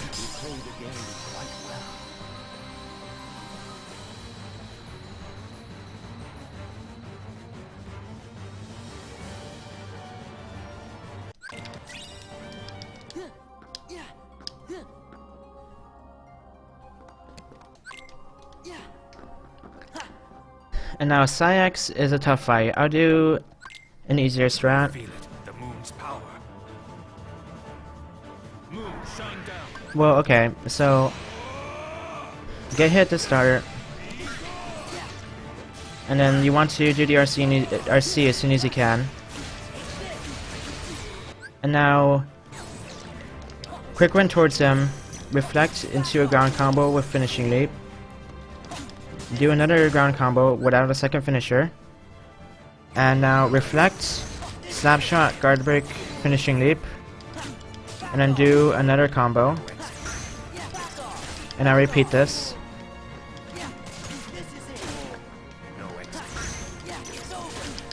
And now that his berserk bar is almost full, we want to do a different combo where we magnet and then we're gonna throw an ether so that we can start reflect faster than usual. Okay, I didn't do it fast enough.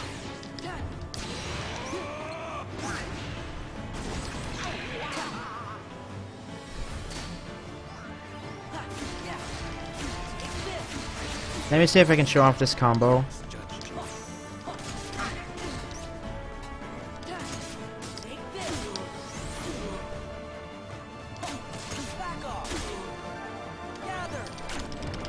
So, magnet, ether, reflect into a ground combo.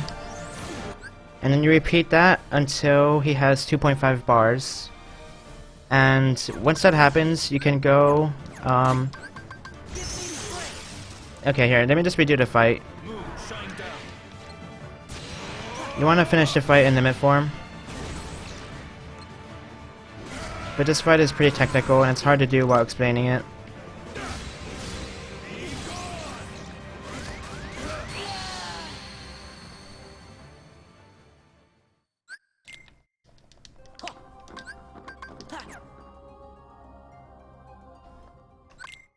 Do you feel it, the moon's power? Moon, shine down.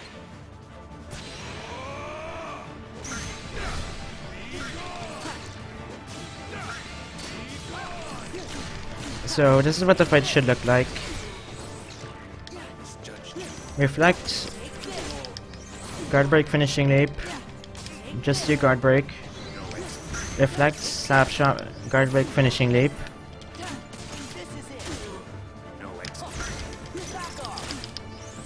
repeating it until this point. Okay. Then we do that, and now he has enough HP where we can go limit.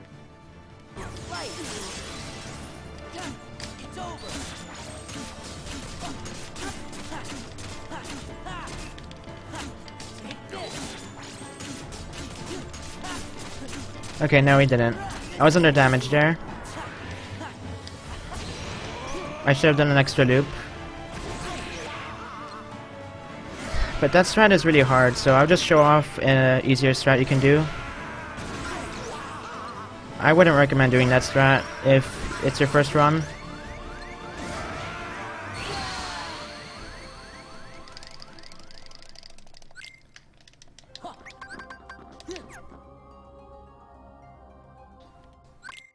Do you feel it? The moon's power. Moon, shine down. So a much easier strat you can do is summon Peter Pan Let's go. Our turn? Take that off. and just keep doing 2 air hits and he'll stay stun locked forever. So I would definitely recommend doing this strat instead.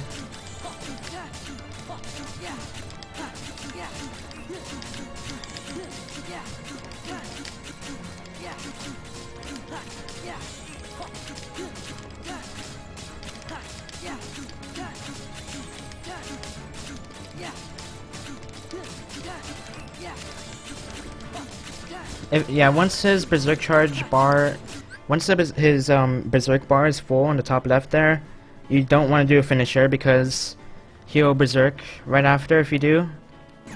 So you just want to keep doing 2 air hits.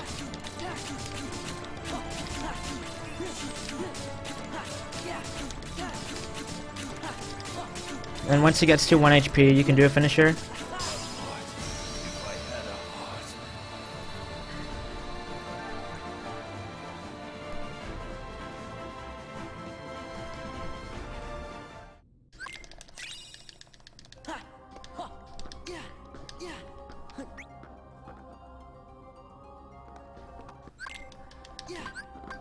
So you should have your drive back if you end the fight with Peter Pan, and then this is the last menu of the game. We just take off Riku's eaters.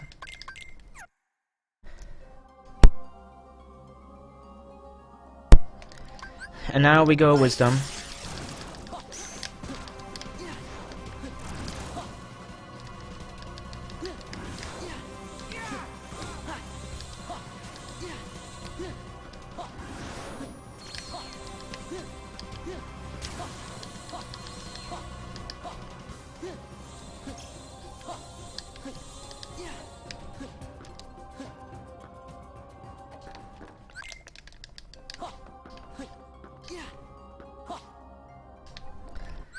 So, for Xemnas 1, we just do the RC at the start.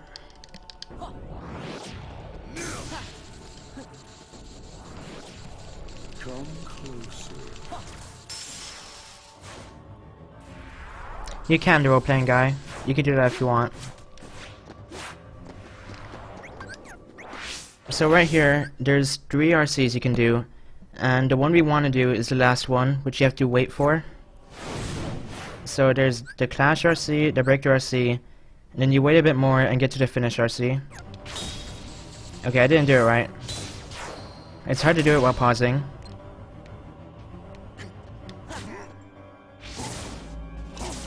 I'm going to try again.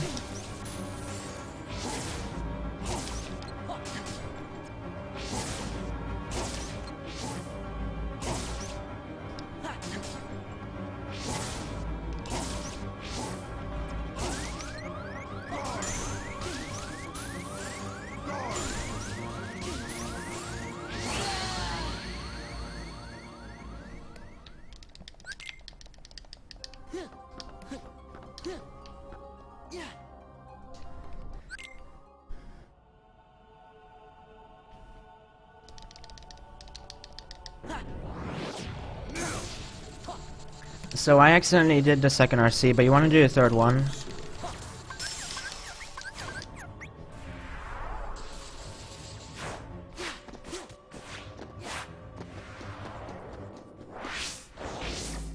So 1, 2, 3. And the finish RC does a ton of damage, which is why we do it. After that, you want to land, jump, and do an air combo. Just like that. And now quick run towards where he lands and do reflect, slapshot, reflect. And don't do anything else, just do reflect, slapshot, reflect. And now wait for him to attack again and do it again. And do this 3 times. Okay. Basically after 3 times you want to do a guard break at the end. And then you want to do another guard break combo. And now right here he can do this attack. And if he does, you just want to reflect into Trinity. But when he gets to around 2.5 bars, he can do that attack, which you just Trinity through.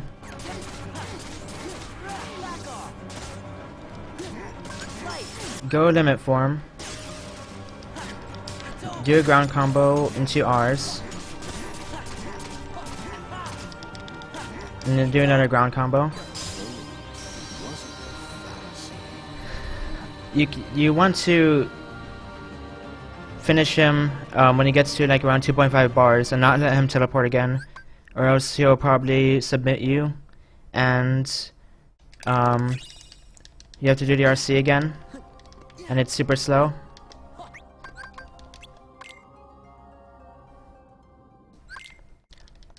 So just talk to the door to get to final fights.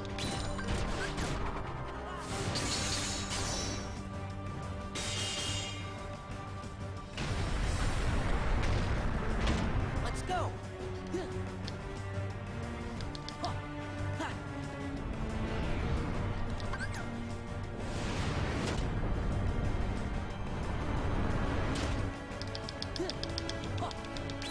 And just do the RCs here.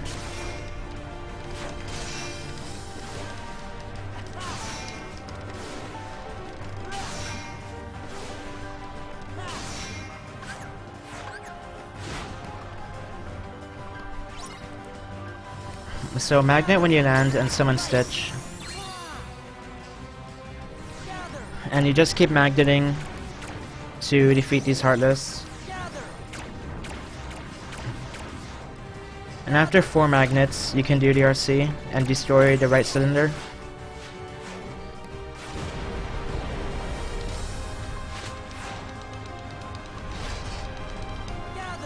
Then repeat the same thing for the left cylinder. The reason we summon Stitch is because he can lick Sora, and that gives you back your MP. So when you run out of MP, you just need to wait for Stitch to lick you, and it's random whenever he does.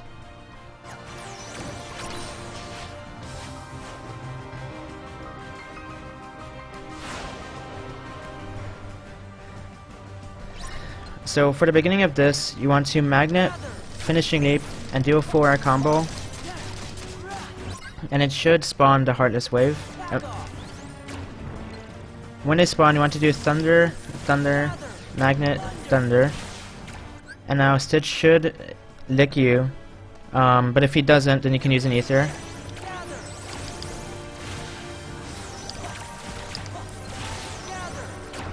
And then just repeat the same combo. Then you do Magnet, Finishing Leap, 4R combo on here again to spawn the last wave.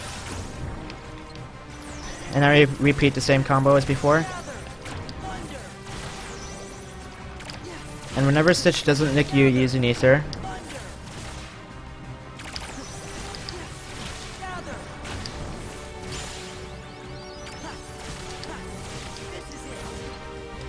So there's only one assassin left.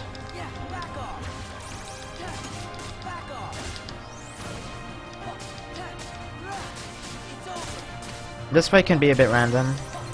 Okay, so after that, you want to switch out Riku for Donald, start Duck Flare and end it, and now during Duck Flare ending, you want to do Aerial Sparrows.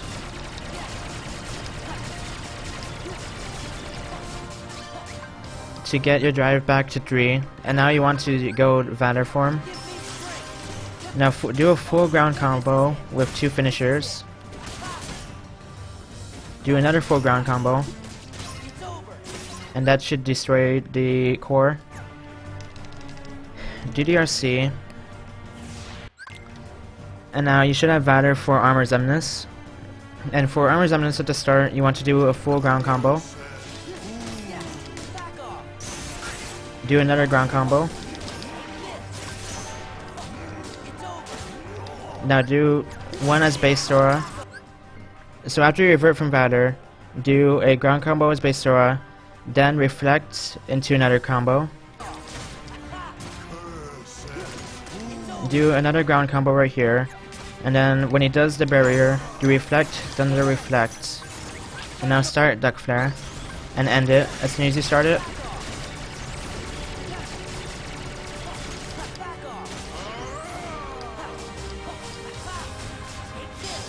Okay. You should probably start Duck Flare a bit later, or else you probably won't have enough damage. But like, when he has around 1.7 bars is when I usually start Duck Flare.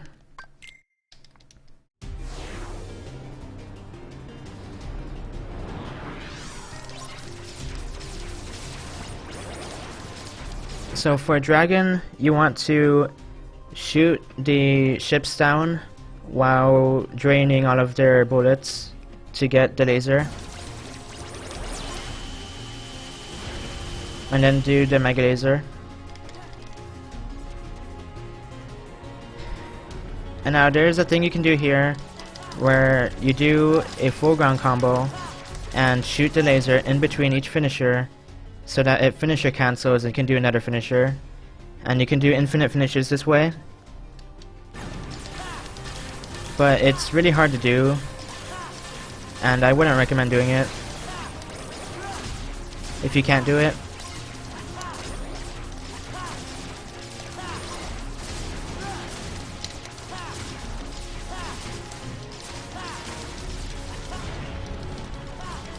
But basically for this fight, you just want to shoot lasers and then drain whenever you need to.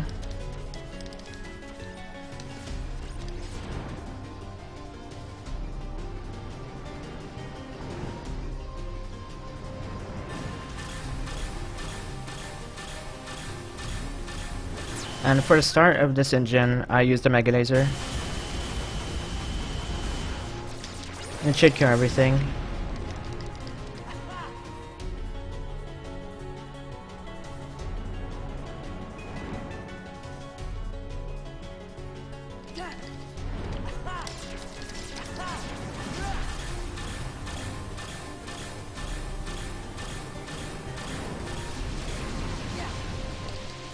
It doesn't matter if you get hit by these bullets.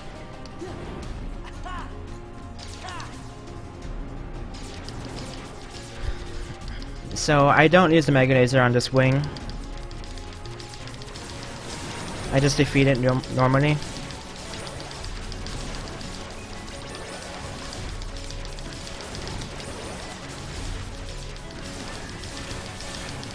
And try to dodge the lasers that he shoots at you.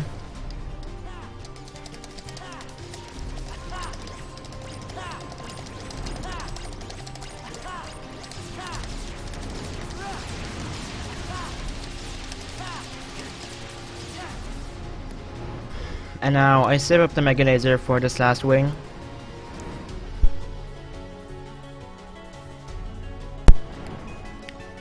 So I just start Mega Laser right here. And then just shoot a bit and it should destroy it.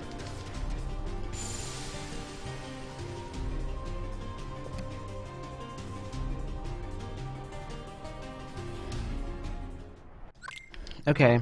So for Armor's Eminence 2, at the very start you want to slide dash, reflect into guard break with a second finisher.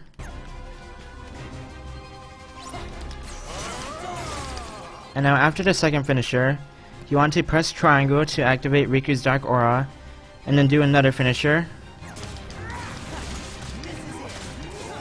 Like that.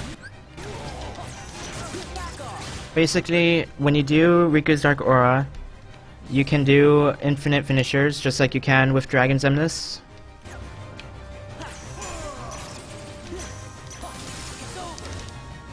Just like that. So you do two finishers, press triangle, and then do another finisher.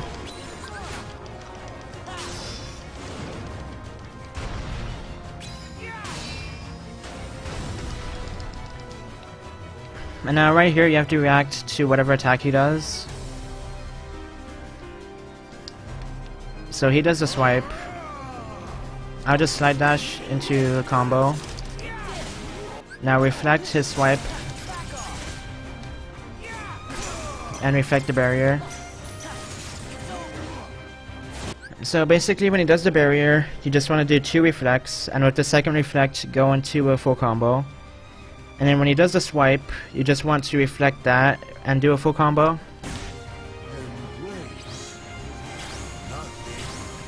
And now right here, I just go to the left and do this building RC. So thank you for the host, Crispy.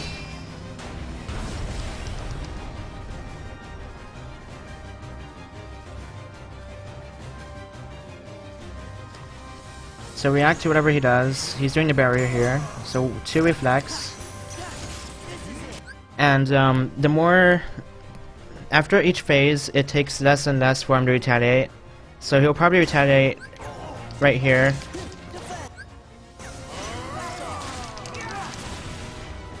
So I'll just do a thunder.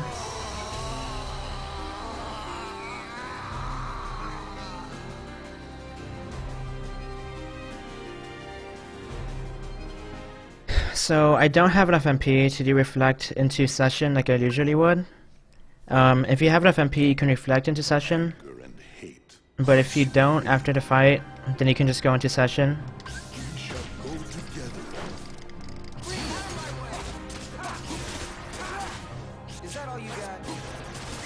And now right here, I use the elixir. Now after he does 1 swipe here, I do reflect. And I do another reflect here.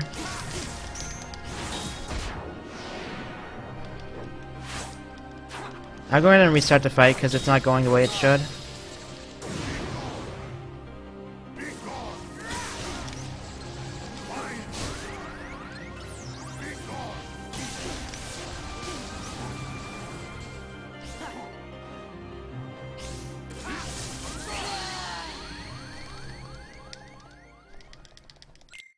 Anger and hate are supreme. So if you have MP, you want to reflect into session, like that. Use the elixir. Do a part of session. Reflect this right here. Then do another reflect, and then do another part of session. And now session will end, and wait for him to attack you. So 2 Xemnases will appear next to you, and one of them will attack. You want to reflect twice, and then reflect or get hit by divines. As long as you can catch him after, it doesn't matter if you get hit. Then do a full combo with finishing leap, and then an aerial spiral. And then wait for him to retaliate and do 2 more reflects.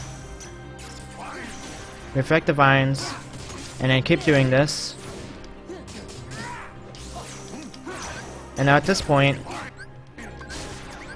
you want to go limit, and okay, I didn't catch him in time.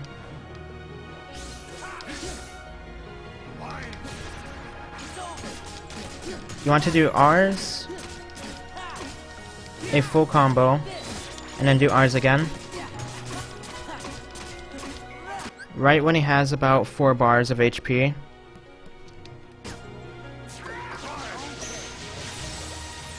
Jump over the lasers right there, and then reflect these when he disappears. He does 5 of these lasers, and then he goes in a circle like that. Then reflect this, and it should kill him. And get him to Laser Dome.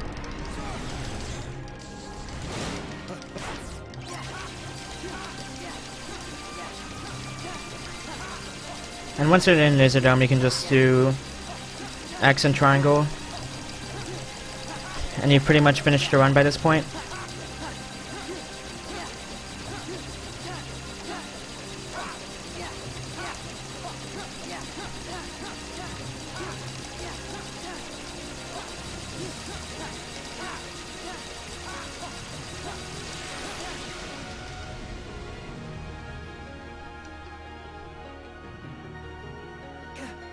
So yeah, basically for Final Xemnas, you just want to get him to 4 bars of HP, and then go limit, do R's a full combo, and then R's again, and then revert, and reflect his lasers after.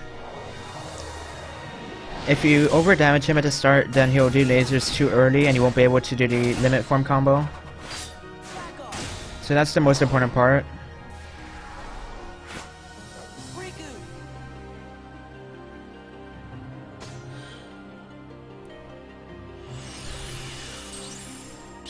And you might need to use an Ether after Armor Xemnas 2 before you end the fight. And then to finish it, just use Session.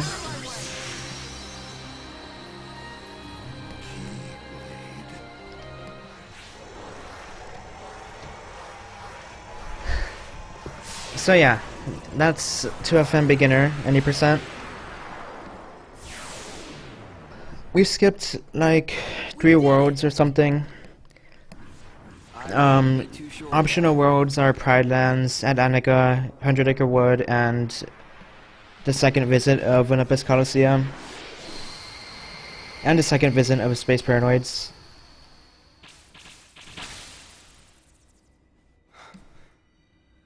Sora. I can't. Don't say another word. So yeah, I'm sorry if I Just not. I went through the tutorial pretty fast, and I explained stuff really fast without going into much detail. How can you say that? Even if we could go. But Look where we are. I kind of assumed that you know Oh, come on, mostly Rick. how stuff works, You've been hanging like out generally with in the us too game. long. You gotta try and think positive. Sora? You lead. Got it.